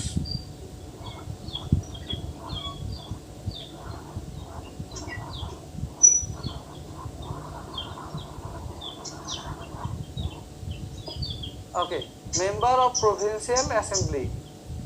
ভাই ঠান্ডা লাগে আপনাদের? না স্যার, প্রচুর গরম। কেন? এই যে মুরগির বাচ্চা ডাকাডাকি করে মানে হলো আমরা বাতাসে আছি, খোলা একটা এনভায়রনমেন্ট, ওই ফিলটা নেন, তো কল্পনা করা শেখেন। আইনস্টাইন কি বলে গেছে? ঢাকা শহরে কারণ নাই। শক্তি কিসের বেশি? কল্পনা শক্তির বেশি। আপনি কল্পনা করবেন যে মুরগির বাচ্চা ঘুরতেছে আপনার পাশে, আপনি ছোট বাচ্চাদের মতো বসে বসে মাটি কাদা নিয়ে খেলাধুলা করতেছেন, আর ঠান্ডা বাতাস বইতেছে, কোনো গরম নেই, বুঝছেন? স্যার পড়া হবে না আর স্যার। আচ্ছা আসেন, তাহলে আমরা কই ছিলাম? এই প্রাদেশিক পরিষদ যেটা, সেটা একটু পরে আমরা দেখছি। তার আগে আসেন জাতীয় পরিষদ নির্বাচনের যে একটা অংশ পূর্ব পাকিস্তান, এইখানে আসন ছিল 169 আসন, যার মধ্যে 167 আসন আওয়ামী লীগ লাভ করে। আর এই 167 আসনের 160 আসন ছিল সাধারণ আসন এবং 60 আসন ছিল সংরক্ষিত আসন মহিলাদের জন্য। এইগুলো সব আওয়ামী লীগ লাভ করে এবং 2 আসন আওয়ামী লীগ পায়নি। দুইটা কারা কারা? একটা হলো চাকমা রাজা ত্রিদীপ রায়, ওনার আসন, এটা হলো চট্টগ্রাম। আর দ্বিতীয় আসন হলো ময়মনসিংহের পিডিপির নুরুল আমিন।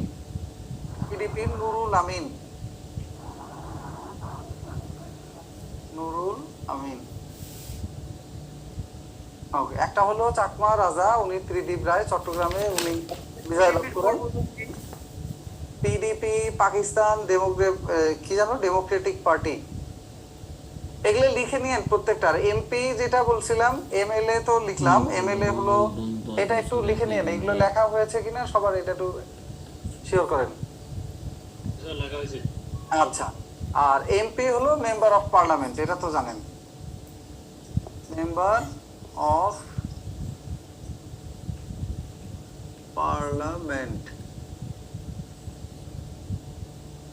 আমাদের দেশে কি হয়? এমএলএ আছে আমাদের দেশে?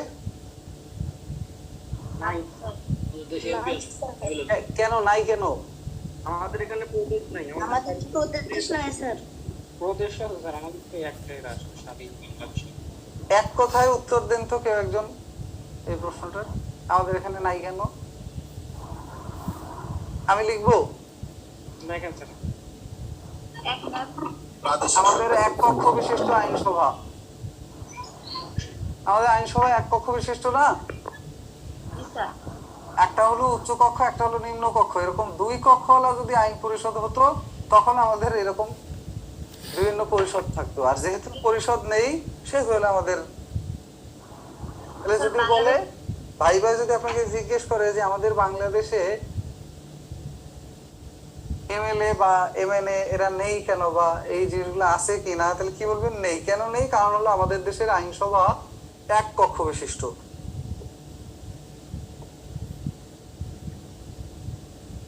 ওকে, আসেন, এটা গেল একটা ইলেকশনের ঘটনা। আর এই ইলেকশনটার ঘটনার পড়ার দরকার নেই 144 আসনের ব্যাপারে, কারণ ওটা সব ওনারাই পেয়েছেন, ওখানে আমরা কিছুই পাইনি।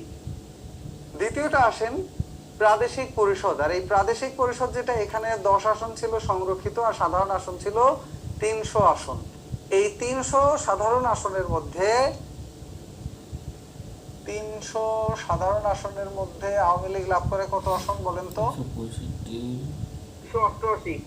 288। আর আওয়ামী লীগ এর বাইরে 10টি ছিল, সংরক্ষিত পায় কতটি? সংরক্ষিত ছিল 10টি। মোট হয় কতটি? 298। বাস, এর মাধ্যমে আওয়ামী লীগ এইদিকে পায় হলো 167 আর এইদিকে পায় 298। দ্যাট মিনস সে চাইলে এখন প্রাদেশিক পরিষদ এবং জাতীয় পরিষদ 2 পরিষদেই সরকার গঠনের অধিকার আছে তার। 2 পরিষদই, প্রাদেশিক পরিষদ এবং হলো আপনার জাতীয় পরিষদ। দুই পরিষদে আওয়ামী লীগ চাইলে এখন সরকার গঠন করতে পারে, বাট এই সরকার গঠনের যে ব্যাপারটা এইখানে হস্তক্ষেপ করে হলো পাকিস্তান সরকার, এরপরেই ঝামেলার সূত্রপাত হয়। এবার আসেন তাহলে আমরা এই ঘটনাগুলো দেখি একটু।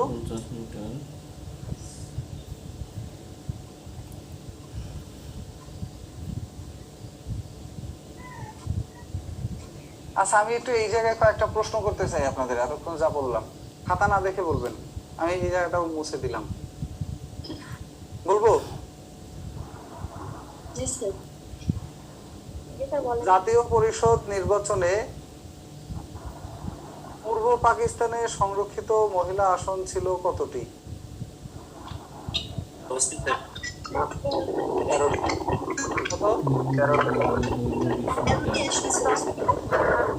কতটি? 13টি। জাতীয় পরিষদ জাতীয় পরিষদ সংসদ 7টি। 8টি, আর মোট ছিল 13টি। Very good. এরপর আসেন, এটা গেল 70-এর নির্বাচন। 70-এর নির্বাচনের সময় একটা ঘূর্ণিঝড় হয়েছিল, এটার নাম কি যেন? গর্কি। উপকূলের উপর দিয়ে বয়ে গেছে এবং এটা ছিল ইতিহাসের সবচেয়ে ভয়াবহ আর কি একটা বন্যা ইতিহাসের। এরপরে আসেন 70-এর অসহযোগ আন্দোলনে আমরা চলে যাব, বা 70-এর মার্চ মাস পর্যন্ত ঘটনাগুলো বলবো, স্বাধীনতার আগ পর্যন্ত। 1970 সালের পরবর্তী ঘটনা, পরবর্তী ঘটনা প্রবাহ কি? এদের বাকি ইলেকশনটা 70-এর কবে হয়েছিল বলেন তো? বাকি ইলেকশন হয়েছিল কবে? 17ই জানুয়ারি। এই দিন হলো স্থগিত আসন সমূহে উপনির্বাচন হয় নাকি নির্বাচন হয় বলেন তো? নির্বাচন নাকি উপনির্বাচন? উপনির্বাচন। কেন উপনির্বাচন?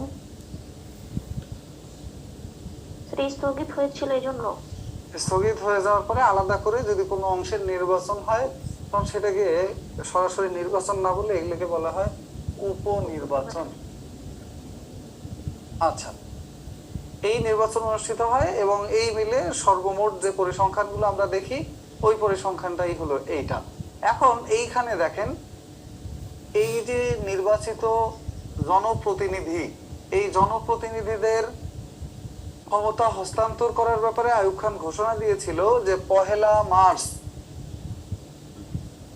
এই দিন হবে কি অ্যাসেম্বলি। অ্যাসেম্বলির বাংলা কি? সমাবেশ। আচ্ছা, ভেরি গুড, ভেরি গুড। গণপরিষদ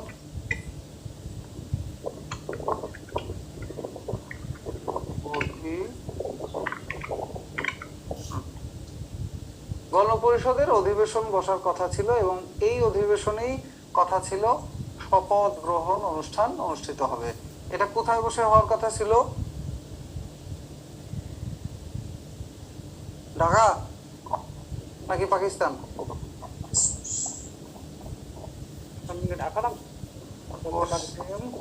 কনসেপ্ট গুলো প্রত্যেকটা যদি ক্লিয়ার না থাকে, যে কোনো জায়গা থেকে একটু টিপ দিয়ে প্রশ্ন করলেই দেখবেন আর পারবেন না। যদি একেবারে বেসিক ক্লিয়ার না থাকে, টেক্সট বই থেকে পড়া যদি আপনার থাকে, তাহলে দেখবেন যে হুট করে যদি একটু ডিপ দিয়ে প্রশ্ন করে তাহলে আর আপনারা পারবেন না। ধরেন একটা প্রশ্ন আপনাদেরকে বলি, কপ এটা গঠিত হয়েছিল কবে বলেন তো? পারেন কেউ? সাল বলেন অ্যাট লিস্ট। 1955 না 56 সালে। সত্যি। Combined office opposition party. হ্যাঁ, কেন গঠন করেছিল এবং কত তারিখ? এটা 66 সালে। 66 সালে নাকি 65 নাকি 64? 1964 জুলাই মাসের 24 তারিখ, 1964 সালের জুলাই মাসের 24 তারিখ গঠন করা হয়েছিল। কেন? সকল রাজনৈতিক দলগুলো একত্র হয়ে গঠন করে কম্বাইন্ড অপোজিশন পার্টি বা কপ। এটার প্রধান কে ছিলেন? মোহাম্মদ আলী জিন্নাহর বোন ফাতেমা জিন্না। বই দেখে? না না না, আচ্ছা, মোহাম্মদ আলী জিন্নার বোন ফাতেমা জিন্না, তিনি ছিলেন প্রধান। আর এই ইলেকশনে অংশগ্রহণ করে কবে?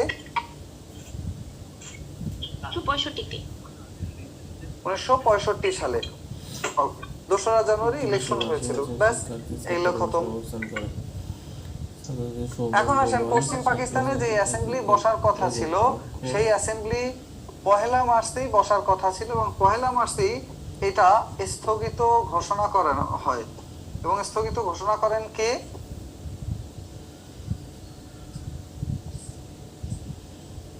ইয়াহিয়া সাহেব। এবং এখানে এসে বুদ্ধি নেছে কার জানেন? ভুট্টা হ্যাঁ, ভুট্টা। ভুট্টা না, ভুট্টো। ভুট্টা ভুট্টা জুলফিকার আলী। আচ্ছা, ভুট্টা না ভাইয়া, ভুট্টো।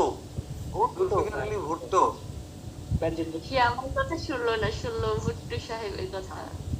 এই যে গতবার এসেছিল এই প্রশ্ন, সে আমার কথা শুনলো না, সে শুনলো কার কথা? ভুট্টো সাহেবের কথা। আচ্ছা বলেন তো, আমরা এখানকার মাটি চাই, মানুষ চাই না, মাটি চাই, এই উক্তি কার? এরকম অনেক উক্তি আছে যেগুলো পরীক্ষা আসার মতো। আমরা এখানকার আয়ুব খান এই কথা বলছে জীবনেও? না না স্যার, ইয়া খান বা ভুট্টা। আচ্ছা, ভুট্টা না ভাইয়া, এটা ভাইবা ভুট্টা। ভুট্টা বললে তো মুশকিলে পড়ে যাবেন। ভুট্টো ওনার নাম। আচ্ছা আসেন, 1 মার্চের পরে যখনই এই অ্যাসেম্বলি স্থগিত করা হয়, তখন বঙ্গবন্ধু শেখ মুজিবুর রহমান 2রা মার্চ থেকে প্রথমে ঢাকা শহরে এবং পরে সারা বাংলাদেশে অসহযোগ আন্দোলনের ডাক দেন। অসহযোগ আন্দোলনের ডাক। যদি এই স্থগিত ঘোষণা করার ব্যাপারে কোনো ষড়যন্ত্রের কথা আসে, সেই ষড়যন্ত্রের পরামর্শদাতা হলেন জুলফিকার আলী ভুট্টো। ওনার সাথে একটা ষড়যন্ত্র করেছিলেন, লারকানা ষড়যন্ত্র, যেটা ফাইনালি অপারেশন সার্চলাইটের রূপ ধারণ করে। এবং অপারেশন সার্চলাইটের আগে এইটাই নির্দেশনা ছিল ইয়াহিয়া খানের পক্ষ থেকে, যে যদি তোমরা এই বাংলায় 50,000 তাদের তোমরা মেরে ফেলো, তাহলে বাকিরা আমাদের হাত চাটা শুরু করবে বা আমাদের পা চাটা শুরু করবে। এই ধরনের একটা মন্তব্য উনি করেছিলেন। এবং এই মন্তব্যের সার কথা ছিল যে আমরা বাংলার মানুষ চাই না, মাটি চাই। তো অসহযোগ আন্দোলনের ডাক দেন বঙ্গবন্ধু শেখ মুজিবুর রহমান। এরপরে অসহযোগ আন্দোলনের মূল কথাটা ছিল যে আমরা পাকিস্তানিদের কোনো প্রকার সহায়তা করব না, আমরা আমাদের মতো দেশ চালাবো, আমরা তাদেরকে কোনো ক্ষেত্রে কোনো প্রকার সুযোগ সুবিধা দেব না। এইগুলো ছিল মূল কথা। এবং 2রা মার্চে বঙ্গবন্ধু 7ই মার্চের ব্যাপারে একটা সিদ্ধান্ত নেন। 7ই মার্চের যে জনসভা, এটার ব্যাপারে একটা সিদ্ধান্ত নেন। জনসভার সিদ্ধান্ত, জনসভার সিদ্ধান্ত নেন। আচ্ছা, আরো একটা ঘটনা ঘটেছিল 2রা মার্চ, সেটা কি যেন বলেন তো আপনারা? জাতীয় পতাকা উত্তোলন হয়েছে। হ্যাঁ, ভেরি গুড। কোথায় বসে? ঢাকা ভার্সিটিতে স্যার। একবার স্পেসিফিক জায়গার নাম বলেন। কলা ভবনে স্যার।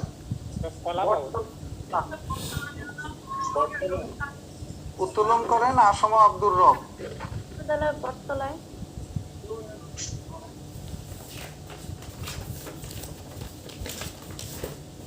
আসম আব্দুর রবের পোস্ট ছিল কি তখন? তৎকালীন ঢাবির ভিপি।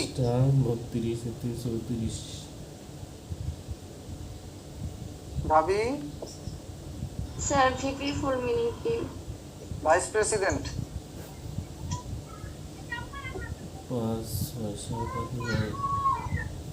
তাহলে এখানকার প্রেসিডেন্ট কে?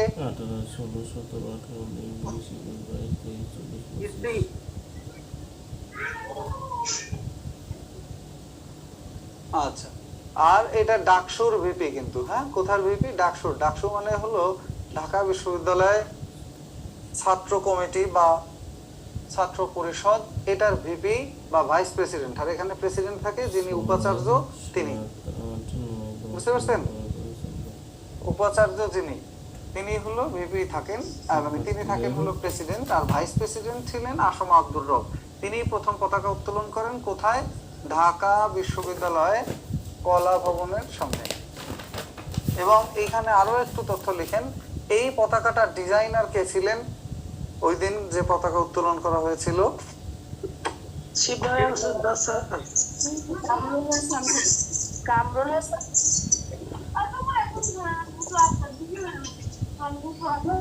শিবনারায়ণ দাস। কামরুল হাসান হলো পরের পতাকা, মানচিত্র ছাড়া পতাকার ডিজাইনার। এরপরে আসেন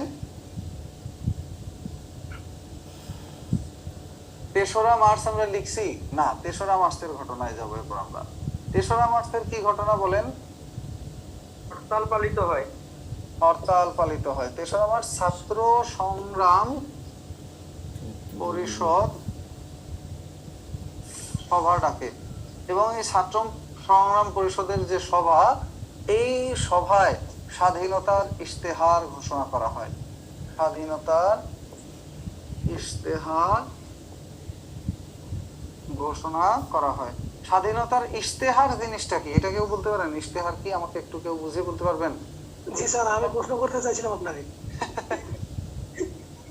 স্বাধীনতার ইশতেহার ঘোষণা করা হয়। ভাই কোনো জায়গায় যদি আপনাদের বোরিং লাগে সেটা একটু বলবেন, যদি আরো সুন্দর। ঝগড়া করেন নাকি আমারে নিয়া? ইহার বলতে যে আমরা যদি নির্বাচনে জিতে যাই তাহলে আমরা এই কাজগুলো করব, এরকম কিছু। এক্স্যাক্টলি, এটাকে বলা হয় ইশতেহার। ইশতেহার হলো পালনযোগ্য কিছু কথাবার্তা যেগুলো ওনারা লিখিত আকারে প্রকাশ করেন, এটাকে বলা হয় ইশতেহার। যে আমরা এই নির্বাচনে জিতলে এই এই ব্যান্ডেড বা এই এই বিধিগুলো আমরা পালন করব বা এই জিনিসগুলো আমরা করব। এবং এই ইশতেহারটা মূলত ওইভাবে ছিল না। স্বাধীনতার ইশতেহারে বলা ছিল যে যদি আমরা স্বাধীন দেশ পাই তাহলে আমাদের কিছু জাতীয় বিষয় ফিক্সড করা দরকার। আমাদের জাতির পিতা কে হবে? এই দিন প্রথম জাতির পিতা ফিক্সড করা হয়। জাতির পিতা হিসেবে বঙ্গবন্ধু কে, আচ্ছা ওইভাবে লিখলে খারাপ দেখা যাবে। জাতির পিতা হিসেবে ওনাকে নির্ধারণ করা হয় না লিখে আমরা লিখি বঙ্গবন্ধুকে জাতির পিতা উপাধি দেওয়া হয়। সহজভাবে লিখেন, বঙ্গবন্ধুকে জাতির পিতা উপাধি দেওয়া হয়। বঙ্গবন্ধুকে জাতির পিতা উপাধি দেয়া হয়। ব্যাস খতম। এরপরে এই দিন বাংলাদেশের জাতীয় সঙ্গীত নির্ধারণ করা হয়।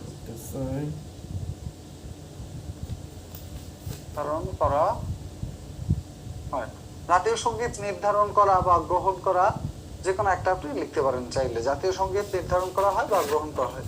যদি পরীক্ষার প্রশ্ন হয় বাংলাদেশের জাতীয় সঙ্গীত গ্রহণ করা হয় কবে বা গৃহীত হয় কবে, উত্তর হবে 3রা মার্চ 1971।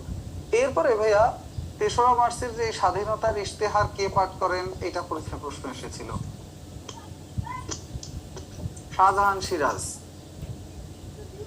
ইশতেহার পাঠ করেন। স্যার ইফতেহার গান ভুল হয়েছে। আচ্ছা, তালব্য হয়, তালব্য ইশতেহার পাঠ করেন শাহজাহান সিরাজ। ওকে, স্বাধীনতার ইশতেহার পাঠ করেন শাহজাহান সিরাজ। স্যার ভাইস প্রেসিডেন্টের কাজ কি স্যার? এরপরে আসেন 3রা মার্চের পরে আর উল্লেখযোগ্য তারিখ হলো মাত্র 2-3টা, যা পরীক্ষা আসার মতো। 1 নম্বর হলো 3রা মার্চের পরে উল্লেখযোগ্য তারিখ 7ই মার্চ। 7ই মার্চে বঙ্গবন্ধুর ভাষণ।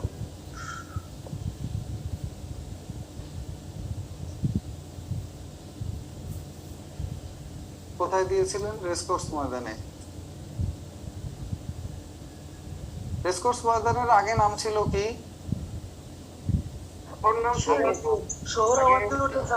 বর্তমানে সোহরাওয়ার্দী। পূর্ববর্তী নাম কি রেসকোর্স ময়দানের? স্পিকার চলে না বোধহয়।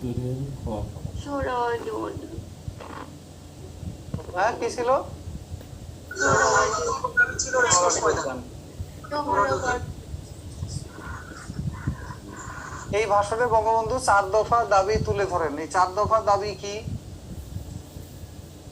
সামরিক শাসন প্রত্যাহার, গণপ্রতিনিধিদের কাছে ক্ষমতা, সেনাবাহিনীর গণহত্যা তদন্ত, সৈন্যদের ব্যারাকে দিয়ে নেওয়া। প্রত্যাহার, 2 হলো গণহত্যা, সুষ্ঠু তদন্ত।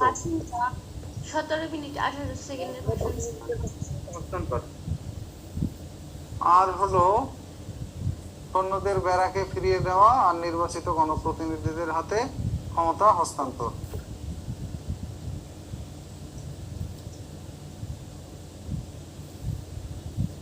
স্যার এগুলো একটু দিয়ে দিবেন স্যার, হ্যাঁ হ্যাঁ, এগুলো একটু বুঝিয়ে দিবেন স্যার, এই যে সামরিক শাসন প্রত্যাহার জিনিসটা কি? সামরিক শাসন বলতে তখনও পাকিস্তানের প্রধান কে ছিলেন ওই সময় ভাষণের সময়? ইয়াহিয়া খান কে? পাকিস্তানের প্রেসিডেন্ট জি না, সিএমএলএ বলেছিলাম না? সিএমএলএ কি বলেন তো? সিএমএলএ মানে কি লিখে দিয়েছিলাম? জি sir, martial law. Martial law কি? মার্শাল ল তো সামরিক আইন। মার্শাল ল মানে হলো সামরিক আইন বা সামরিক শাসন। আর সামরিক শাসনের যে প্রধান তাকে বলা হয় chief martial law administrator. Chief martial ল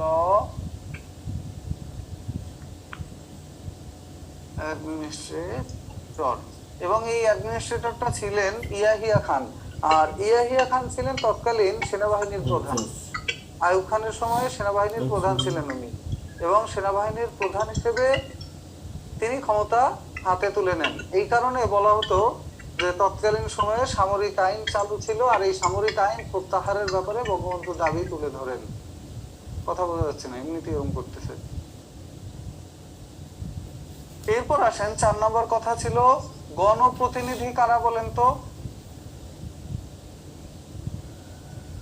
নির্বাচনে যারা জয়লাভ করেছে তারা গণপ্রতিনিধি। আচ্ছা, গণপ্রতিনিধিদের হাতে ক্ষমতা হস্তান্তর বা নির্বাচিত জনপ্রতিনিধিদের হাতে ক্ষমতা হস্তান্তর। বঙ্গবন্ধুর হ্যাঁ হ্যাঁ, মানে প্রাদেশিক শাসনটাকে প্রাদেশিক না, পুরো যারা নির্বাচিত গণপ্রতিনিধি আছে সবাইকেই গণপ্রতিনিধি বলে। এই জায়গায় আরেকটা শব্দ অ্যাড করে নেন, নির্বাচিত গণপ্রতিনিধিদের হাতে ক্ষমতা হস্তান্তর। অর্থাৎ 2 অঞ্চল মিলে, প্রাদেশিক পরিষদ এবং জাতীয় পরিষদ মিলে পাকিস্তানে প্রায় 409 জন গণপ্রতিনিধি ছিল। এই 409 জনের কথা বলা হয়েছে যে তাদের হাতে যেন ক্ষমতাটা হস্তান্তর করে দেওয়া হয়। তারা শুধু পূর্বের লোকজন বলে তাদেরকে যেন অ্যাসেম্বলিতে যাওয়ার ব্যাপারে বাধা না দেওয়া হয়। এটা বঙ্গবন্ধু শেখ মুজিবুর রহমান মূলত বলতে চেয়েছিলেন। আর 7ই মার্চের ভাষণ সম্পর্কে আরো কিছু বলেন আপনারা। 7ই মার্চের ভাষণ স্বীকৃতি পায় কবে? 30 অক্টোবর 2017। ইউনেস্কোর কততম অধিবেশন ছিল?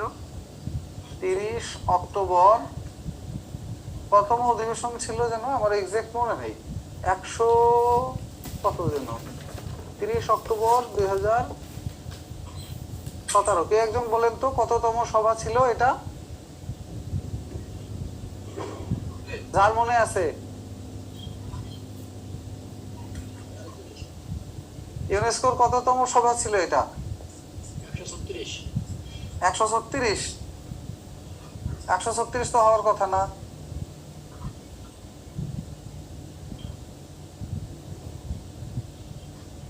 কত বলেন? 7ই মার্চের ভাষণকে ইউনেস্কো স্বীকৃতি দেয় 30 অক্টোবর 2017। কততম সভায় স্বীকৃতি দেয়? লেকচার শিটে কিছু আছে এই ব্যাপারে? জানি না। আচ্ছা, কিছু একটা হবে। 100, এটা হতে পারে কত, 1946 সালে প্রতিষ্ঠিত হয়তো। 46 থেকে ওইদিকে থাকে 54 বছর, আর এই দিকে থাকে হলো 17 বছর। কোথাও ৭৮তম সভাটা বা এরকম কিছু একটা হবে।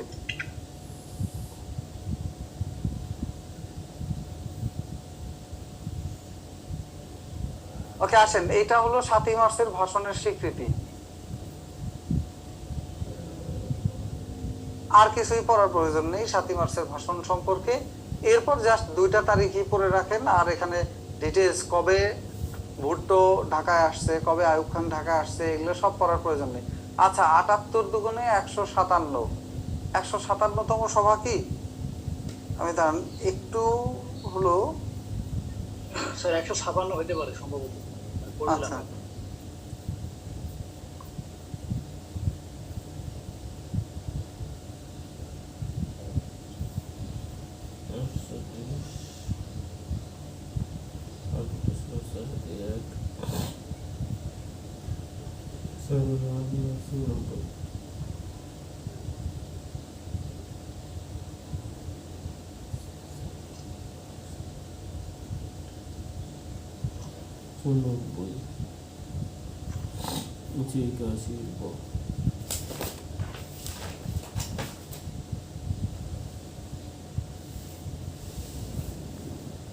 ওকে, এটা কততম সভা ছিল আমি একটু পরে বলতেছি।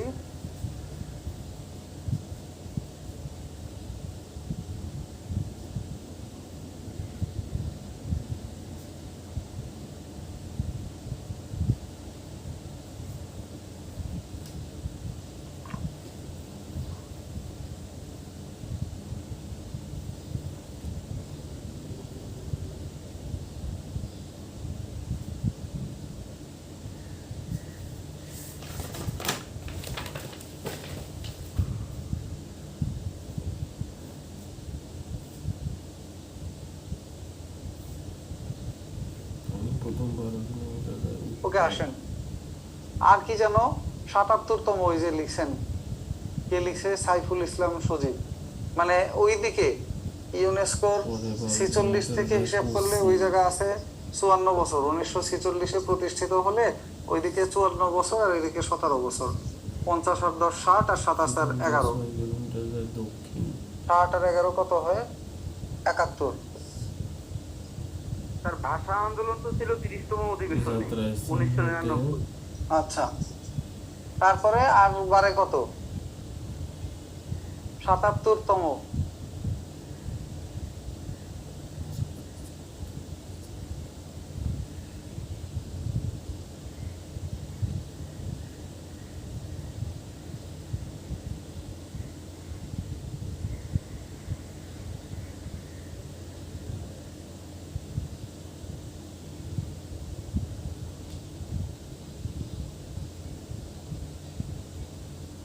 ওটা হলো ৭৭তম ফাইল হিসেবে স্বীকৃতি, ৭৭তম সভা না। বিশেষ কোশ্চেনে অ্যান্সার আছে। আচ্ছা, ৭৭তম। এরপরে আসে না আর কি ঘটনা ছিল ৭ই মার্চের ভাষণের পরে? আমরা সোজা যদি চলে যাই, স্বীকৃতিটা কোথায় পায়?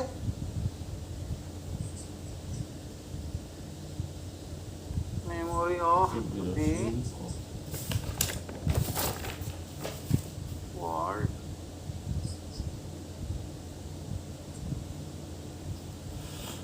তাহলে এটা কত? ৭৭তম তো ঠিক আছে না?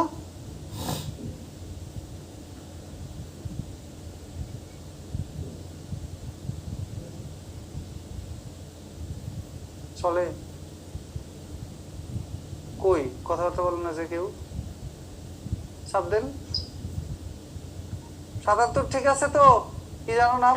সাইফুল ইসলাম সজীব। আর কে লিখছেন? ফয়সাল বারী। ৪৪তম তো অ্যান্সার আছে স্যার, ৪৪তম তো অ্যান্সার দেয়া আছে কি? স্যার এখানে যেটা আছে স্যার, ইউনেস্কোর হচ্ছে ৩০তম অধিবেশন আর নির্বাহী পরিষদের ১৫৭তম অধিবেশন। আচ্ছা আচ্ছা, সেটা ৪৪তম হচ্ছে স্যার ৮৫ নাম্বার কোশ্চেন।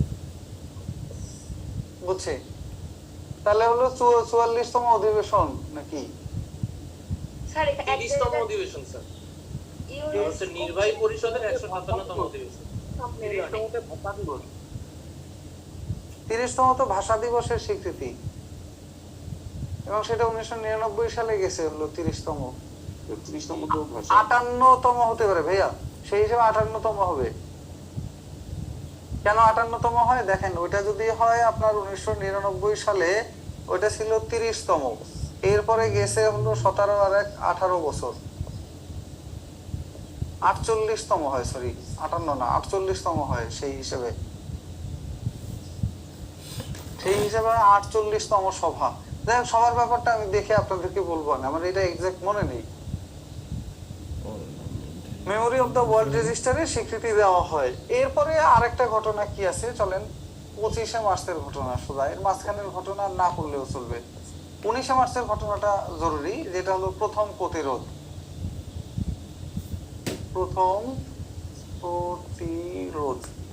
প্রথম প্রতিরোধ 19শে মার্চ।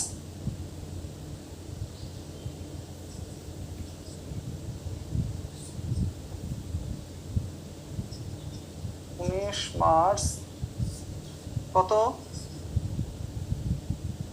2000 কেন লিখতেছি আমি, 1970। প্রথম প্রতিরোধ করে কারা ভাইয়া?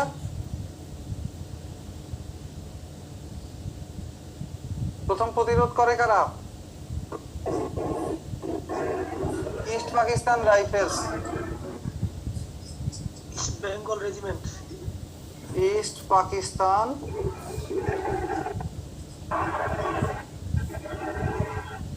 রাইফেলসের একটা অংশ হলো Bengal Regiment, East Bengal Regiment. আর মূল নাম ছিল ইস্ট পাকিস্তান রাইফেলস বা ইপিআর, যাদেরকে বলা হতো বেঙ্গল রেজিমেন্ট বা ইস্ট বেঙ্গল রেজিমেন্ট যেটা থাকে। ওকে, এরা হলো এই আন্দোলনটা মানে প্রথম প্রতিরোধটা করে। প্রতিরোধটা কেন করে? তাদের থেকে অস্ত্র কেড়ে নেওয়ার কথা বলা হয়েছিল। যারা পাকিস্তানি ঊর্ধ্বতন অফিসার ছিল তাদের প্রতি নির্দেশনা ছিল এই ইপিআর এর যারা সদস্য এদের কাছ থেকে যাতে অস্ত্র জমা নিয়ে নেওয়া হয়, এবং যখনই তাদের কাছে অস্ত্র জমা চাওয়া হয় তারা এটার প্রতিবাদ করে এবং তারা প্রতিরোধ গড়ে তোলে যে আমরা অস্ত্র জমা দিব না, যে আমাদের সাথে এই করো। তখন থেকে একটা লড়াই হয়, প্রথম প্রতিরোধ হয়। এবং এই প্রতিরোধ নিয়ে একটা ভাস্কর্য আছে, কোথায়? গাজীপুরে প্রথম প্রতিরোধটা হয়, গাজীপুরে। এবং এটা নিয়ে একটা ভাস্কর্য আছে গাজীপুর চৌরাস্তায়, আর প্রতিরোধটাও হয় গাজীপুরে। ভাস্কর্যের নাম কি? জাগ্রত চৌরঙ্গী। কি হলো? আব্দুর রাজ্জাক ভাস্কর হলেন এটার, আব্দুর রাজ্জাক। ব্যাস, এরপরে আর ঘটনা পড়বেন হলো 25শে মার্চের ঘটনা, operation searchlight. Operation searchlight, operation সার্চলাইটের মূল পরিকল্পনাকার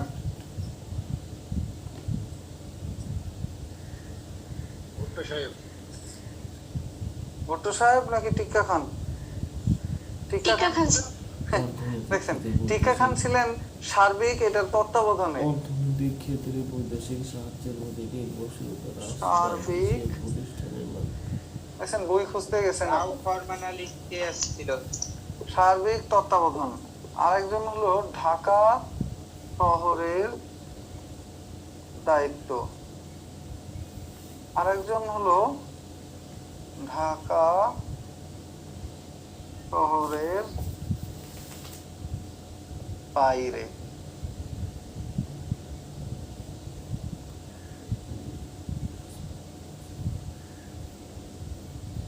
মূল পরিকল্পনা কার এটা আপনারা বলেন?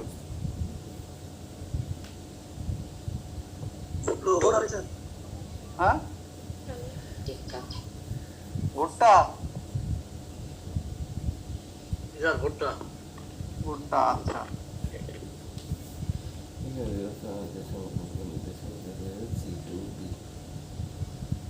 মেজর জেনারেল খাদিম হোসেন রাজা, উনি ছিলেন বাইরের দায়িত্বে, আর মূল দায়িত্বে ছিলেন ঢাকা শহরের মধ্যে মেজর রাউফরমান আলী।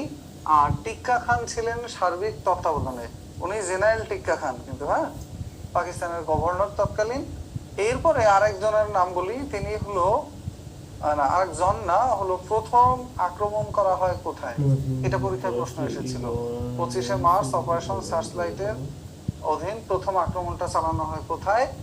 বলেন তো, প্রথম আক্রমণ কোথায় চালানো হয়? ঢাকা বিশ্ববিদ্যালয়। না, আবার বলেন। পিলখানা। রাজার বা police line. Rajarbagh police line. তারপরে ইয়াদ।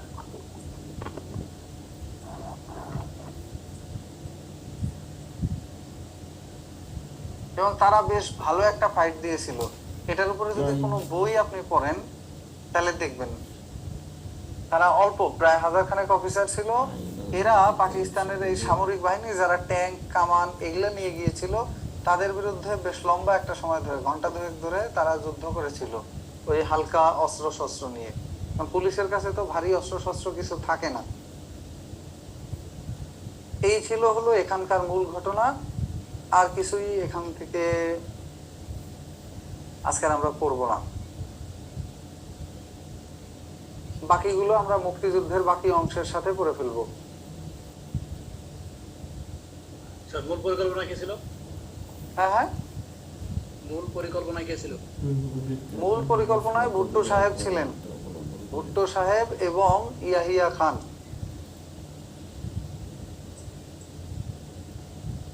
ভুট্টো প্লাস ইয়াহিয়া। আর এটার মূল নাম ছিল প্রথম দিকে লারকানা ষড়যন্ত্র।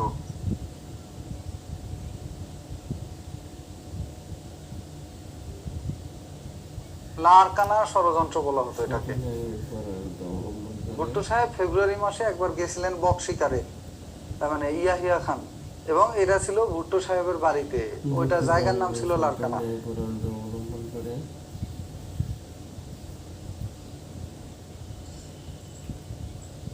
এরপর আসেন 25শে মার্চের অপারেশনের নাম ছিল operation searchlight. Operation search light.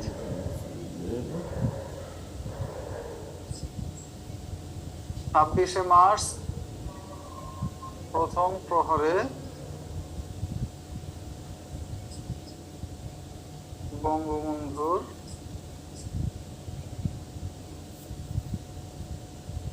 স্বাধীনতা, প্রথম প্রহরে বঙ্গবন্ধু শেখ মুজিবুর রহমান স্বাধীনতা ঘোষণা করেন 26শে মার্চের প্রথম প্রহরে। এছাড়া বঙ্গবন্ধুকে গ্রেপ্তার করা হয় ওই দিনই রাতে। স্বাধীনতার ঘোষণা করেন কয়টায়? রাত 12টা কততে বলতে পারেন? রাত 12টা 30 মিনিটে। জাস্ট 12টা 30 না 20, সরি 20 মিনিট। 30 স্যার। স্যার 20 মিনিটে। দেখছেন ঝামেলা কোথায়?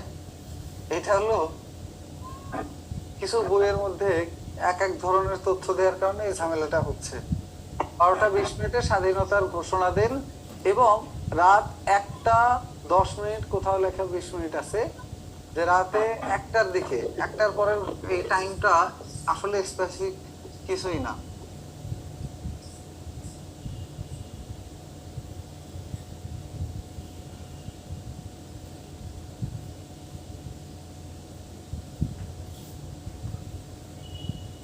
এবং গ্রেপ্তারের পরে তাকে যে গ্রেপ্তার করা হয় সেই অপারেশনের নাম কি ছিল? এটা পরীক্ষা এসেছিল, বলতে পারেন? Big bird. Operation big bird.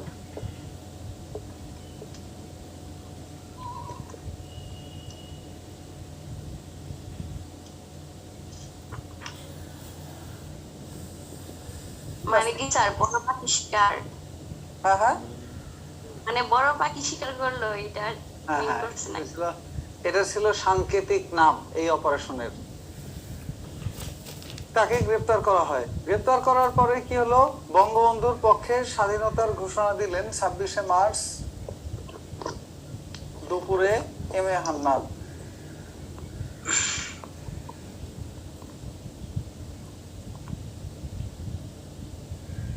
ঘোষণা কোথা দিয়ে দিলেন? কালুরঘাট বেতার কেন্দ্র, চট্টগ্রাম।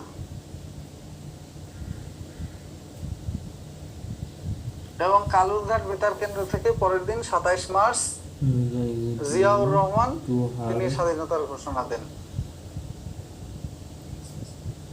বঙ্গবন্ধুর সপক্ষে।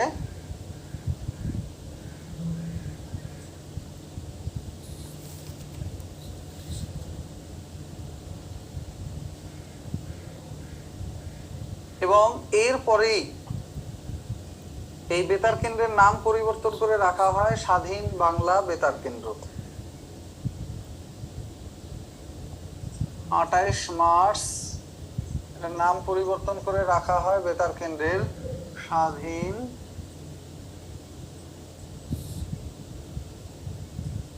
বাংলা। তাহলে স্বাধীন বাংলা কেন্দ্রের পূর্ব নাম কালুরঘাট বেতার কেন্দ্র। ওইটাই এইটা একই জিনিস। এবং দেশ স্বাধীনের পরে 16 ডিসেম্বর এটার নামই হয় বাংলাদেশ বেতার। এই বেতার কেন্দ্র পাকিস্তানিরা 2 দিন পরে 30 মার্চ ধ্বংস করে দেয়। বংরে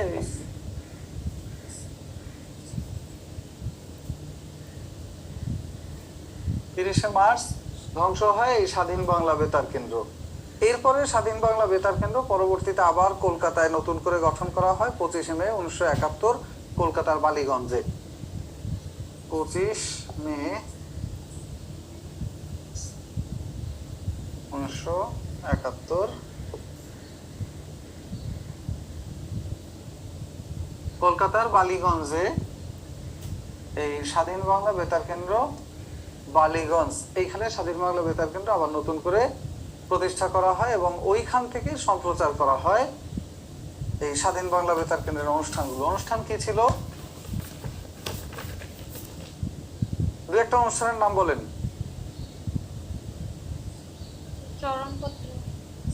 এমআর আক্তার মুকুল পাঠ করতেন। এম আর আক্তার মুকুল। স্যার চরমপত্র কেমন পত্র, কোন ধরনের? এটা কোনো পত্র না, এটা একটা মানে কথিকা টাইপের, জাস্ট ওই রেডিওতে পড়া হতো। ইয়া হিয়াকে ব্যঙ্গ বিদ্রুপ করে একটা পড়া হতো, মানে সেটা প্রহসন কি স্যার? প্রহসনমূলক টাইপের আর কি। আচ্ছা। আর একটা পড়া হতো জল্লাদের দরবারে, জল্লাদের দরবারে। আরেকটা ছিল বজ্রকণ্ঠ।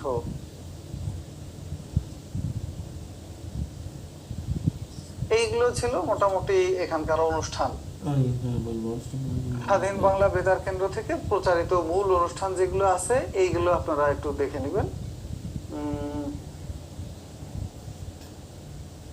এছাড়া স্বাধীনতা সংক্রান্ত কিছু গান আছে, এই গানগুলো দেখে নিতে পারেন, স্বাধীনতা সংক্রান্ত যে গানগুলো আছে।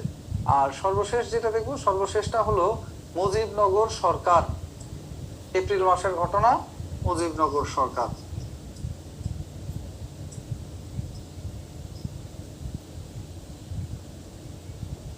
10 এপ্রিল গঠন করা হয় অস্থায়ী বা প্রবাসী বা মুজিবনগর সরকার।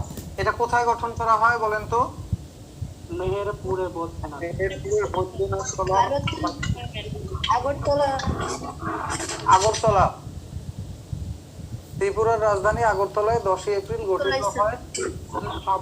মানে মেহেরপুরে বলছেন।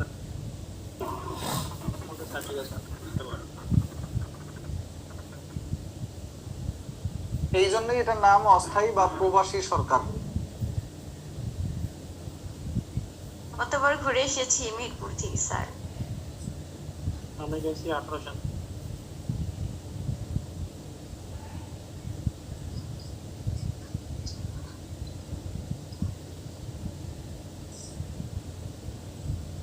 এইখানে একটা ঘটনা আপনারা বুঝতে পারছেন তো, আগরতলা মামলা সত্যি মামলা ছিল। জি স্যার। মানে ঘটনা সত্য, এরকম একটা ঘটনা তারা আগে থেকেই রেডি রাখছে যে তারা হলো পশ্চিম পাকিস্তান থেকে পূর্ব পাকিস্তানকে আলাদা করবে, একটা স্বাধীন দেশ বানাবে, এবং ইন্ডিয়া বলছে যে এই ব্যাপারে আমরা সর্বাত্মক সহযোগিতা করব। সবকিছু আগে থেকেই রেডি ছিল এবং পাকিস্তান এটা জানতো, জানার পরেও এই মামলায় কোনো কিছুই তারা করতে পারেনি। স্যার বঙ্গবন্ধুর বিরুদ্ধে কিসের অভিযোগ আনা হয়েছিল? রাষ্ট্রদ্রোহের। পাকিস্তান ছেড়ে যে নতুন দেশ তৈরি করার জন্য। এবং বঙ্গবন্ধু চালাক ছিলেন যাতে তাকে বিচ্ছিন্নতাবাদী আখ্যা না দেওয়া যায়। বিচ্ছিন্নতাবাদী মানে বুঝেন তো, দেশকে বিচ্ছিন্ন করে ফেলতে চায়। যেমন বর্তমানে এই যে কুকি চীন, বান্দরবন, রাঙামাটির একটা বিদ্রোহী গ্রুপ, এরা চায় কি পার্বত্য অঞ্চলটাকে আলাদা করে একটা স্বাধীন দেশ, চট্টগ্রাম পর্যন্ত থাকবে বাংলাদেশের মধ্যে, আর এরপরেরটা ওনাদের দিয়ে দেওয়া হোক, ওনারা ওইখানে একটা স্বাধীন দেশ গঠন করবে এবং স্বাধীনভাবে দেশ চালাবে। এদেরকে বলা হয় বিচ্ছিন্নতাবাদী। তো বঙ্গবন্ধু যাতে বিচ্ছিন্নতাবাদী আখ্যা না পায় সেই জন্য 7ই মার্চ তিনি আগে 4 দফা দাবি দিয়েছেন, এগুলো যদি না মানো তাহলে আমরা কি করব, আমরা স্টেপ নেব। এবং সেই 7ই মার্চের ভাষণের পরে ইয়াহিয়া, ভুট্টো এরা সবাই বুঝে ফেলছে কি করতে হবে। এবং 25শে মার্চ যখনই ওনারা আক্রমণ করতে আসবে, এটা মোটামুটি তো আগে থেকেই জানা ছিল, জেনেই বঙ্গবন্ধু 26শে মার্চ মানে ওই যে 25শে মার্চ রাতেই উনি ঘোষণা আগে দিয়ে দিয়েছেন যে অমুক জায়গায় আক্রমণ শুরু হয়ে গেছে, ঘটনা শুনে তাড়াতাড়ি স্বাধীনতার ঘোষণা দিয়ে দিয়েছেন, কারণ তাহলে আর বিচ্ছিন্নতাবাদী হওয়ার সুযোগ নেই। কিন্তু 7ই মার্চ তিনি স্বাধীনতার ঘোষণা দেননি। 7ই মার্চ দিলে হয়তোবা পাকিস্তানিরা এইটা বলতে পারতো বিশ্ব মিডিয়ায় যে বঙ্গবন্ধু বিচ্ছিন্নতাবাদী, স্বাধীন দেশ গঠন করতে চায়। 17ই এপ্রিল হয়েছে এই মুজিবনগর সরকারের শপথ গ্রহণ। মুজিবনগর না, মুজিবনগর বা বৌদ্ধ তলা, এটা কোথায় জানো ভাইয়া? আর আমার এলাকা আমি এটা কয় নাম্বার সেক্টর ছিল স্বাধীনতার সময়, স্বাধীনতা যুদ্ধের সময়? স্যার 8 নাকি 7? 8 নাম্বার। আচ্ছা, কেউ কনফিউজড না আপনারা? জি স্যার, কুষ্টিয়ার মধ্যে ছিল। আচ্ছা, এরপরে আসেন, তখন তো এটা জেলা ছিল না, তখন তো ছিল কুষ্টিয়াই জেলা। এরপরে আর কি আসবে এখানে? আর আসবে এই সরকারের সদস্য। কয়জন সদস্য ছিল? আর মন্ত্রণালয় 12। 6 জন, মন্ত্রণালয় 12টি, 4 জন। রাষ্ট্রপতি কে ছিলেন? রাষ্ট্রপতি বঙ্গবন্ধু শেখ মুজিবুর রহমান, ওয়াইসের রাষ্ট্রপতি। উপ বা অস্থায়ী রাষ্ট্রপতি তাজউদ্দিন আহমেদ।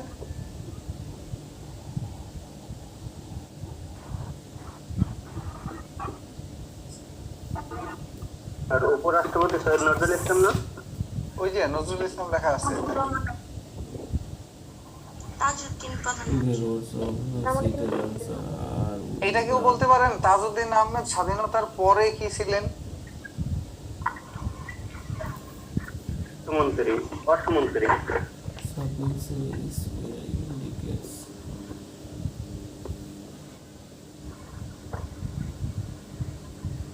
এরপরে প্রধানমন্ত্রীর পরে আর আছে কি পদ?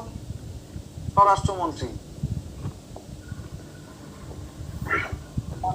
এইচ.এম. কামরুজ্জামান।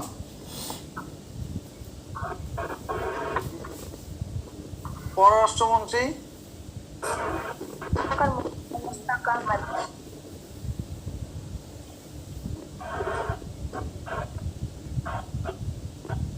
আর কি? স্বরাষ্ট্র, পররাষ্ট্র, আর কি?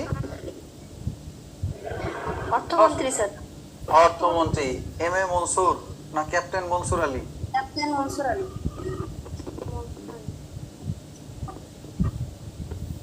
ক্যাপ্টেন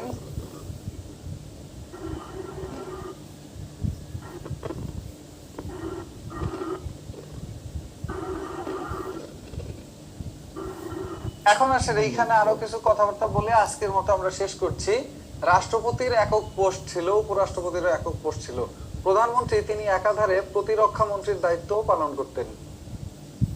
স্বরাষ্ট্রমন্ত্রী উনি একাধারে ত্রাণ ও পুনর্বাসন মন্ত্রণালয়ের দায়িত্বে ছিলেন। পরীক্ষায় কিন্তু এই প্রশ্নগুলো এসেছিল বিশেষ প্রিলিমিনারিতে। ত্রাণ ও পুনর্বাসন মন্ত্রণালয়ের দায়িত্বে কে ছিলেন, প্রতিরক্ষা মন্ত্রণালয়ের দায়িত্বে কে ছিলেন, এরপর প্রতিরক্ষা, অর্থ বিষয়ক আর হলো পরিকল্পনা মন্ত্রণালয়, এগুলোর সব দায়িত্ব ছিল প্রধানমন্ত্রীর হাতে, এক ব্যক্তির হাতে। ত্রাণ, পুনর্বাসন ও স্বরাষ্ট্র ছিল কামরুজ্জামানের হাতে, এইচ.এম. কামরুজ্জামান। আর পররাষ্ট্র এটা ছিল পাশাপাশি আইন, বিচার ও সংসদ বিষয়ক মন্ত্রণালয়। আইন, বিচার ও সংসদ বিষয়ক মন্ত্রণালয়। এরপরে আরেকটা অর্থমন্ত্রীর সাথে কি কি ছিল, আর এটা একটা আপনারা বলেন দেখি। অর্থ, বাণিজ্য ও শিল্প মন্ত্রণালয়। অর্থ, আপনারা আছেন? অর্থ, বাণিজ্য, শিল্প, পরিবহন। আচ্ছা, এগুলি কিন্তু প্রত্যেকটা পড়ে যাবেন। অর্থ, বাণিজ্য, শিল্প, পরিবহন মন্ত্রণালয় প্রত্যেকটা পড়বেন, কারণ দেখবেন লাস্ট 3টা বিসিএস বা 4টা বিসিএস এ প্রশ্নগুলো একেবারে এইভাবে ঘুরিয়ে করেছে যে মুজিবনগর সরকারের ত্রাণ ও পুনর্বাসন মন্ত্রণালয়ের দায়িত্ব প্রাপ্ত মন্ত্রী কে ছিলেন, অথবা প্রশ্ন এসেছিল মুজিবনগর সরকারের প্রতিরক্ষা মন্ত্রী কে ছিলেন। তো এই ধরনের প্রশ্ন করলে আপনারা কনফিউজ হয়ে যেতে পারেন, কারণ আমরা ইউজুয়ালি পড়ি প্রধানমন্ত্রী কে ছিলেন, স্বরাষ্ট্র, পররাষ্ট্র বা অর্থমন্ত্রী অথবা উপরাষ্ট্রপতি কে ছিলেন, এই 6 জনের নাম জানি, আর কিছুই জানি না। এইটা না জেনে আরেকটু ডিটেইলসে জেনে যাবেন, যাতে এইখান দিয়ে যে কোনো ধরনের প্রশ্ন করলে আপনার সমস্যা না হয়। এই ছিল আজকের মতো। আর শপথের বাকি অংশ আমরা আগামী দিন আলোচনা করব এবং সেখান থেকে শুরু করব। আজকের মতো এই পর্যন্তই। ভালো থাকেন সবাই, সুস্থ থাকেন। দেখা হবে ইনশাল্লাহ আগামী ক্লাসে। কারো কোনো প্রশ্ন থাকলে বলতে পারেন। স্যার আমার একটা প্রশ্ন ছিল। বলেন। আমি স্যার আপনার ক্লাসগুলো করতে পারতেছি না, লিঙ্ক ভালো মতো পাই না। আজকে পাসওয়ার্ডটা পাইছি, অনেক আগেই পাইছি, কিন্তু পাসওয়ার্ড ভুল আছে। আজকে পাসওয়ার্ড ভুল ছিল স্যার, করতে পারি না এর জন্য আমার 20 মিনিট লেট হয়েছে আজকে যেতে। বিশ্বাস করেন স্যার, আমি এই ক্লাসটা আপনার সাথে কন্ট্রোল না করলে ভালো লাগে না স্যার। আমরা আন্তরিকভাবে চেষ্টা করব এই ধরনের ভুল যাতে আর পরবর্তীতে না হয়। মূলত আলাদা আজকে 35 মিনিট পরে স্যার ঢুকছি স্যার। আলাদা আলাদা লোকজনই এই কাজগুলো করতেছে। স্যার ভিডিওটি কি রাতে পাবলিশ হবে? ইনশাআল্লাহ রাতের মধ্যে পেয়ে যাবেন। ঠিক আছে, ভালো থাকেন সবাই। আল্লাহ হাফেজ। আচ্ছা স্যার, আচ্ছা, আসসালামু আলাইকুম। ওয়ালাইকুম আসসালাম।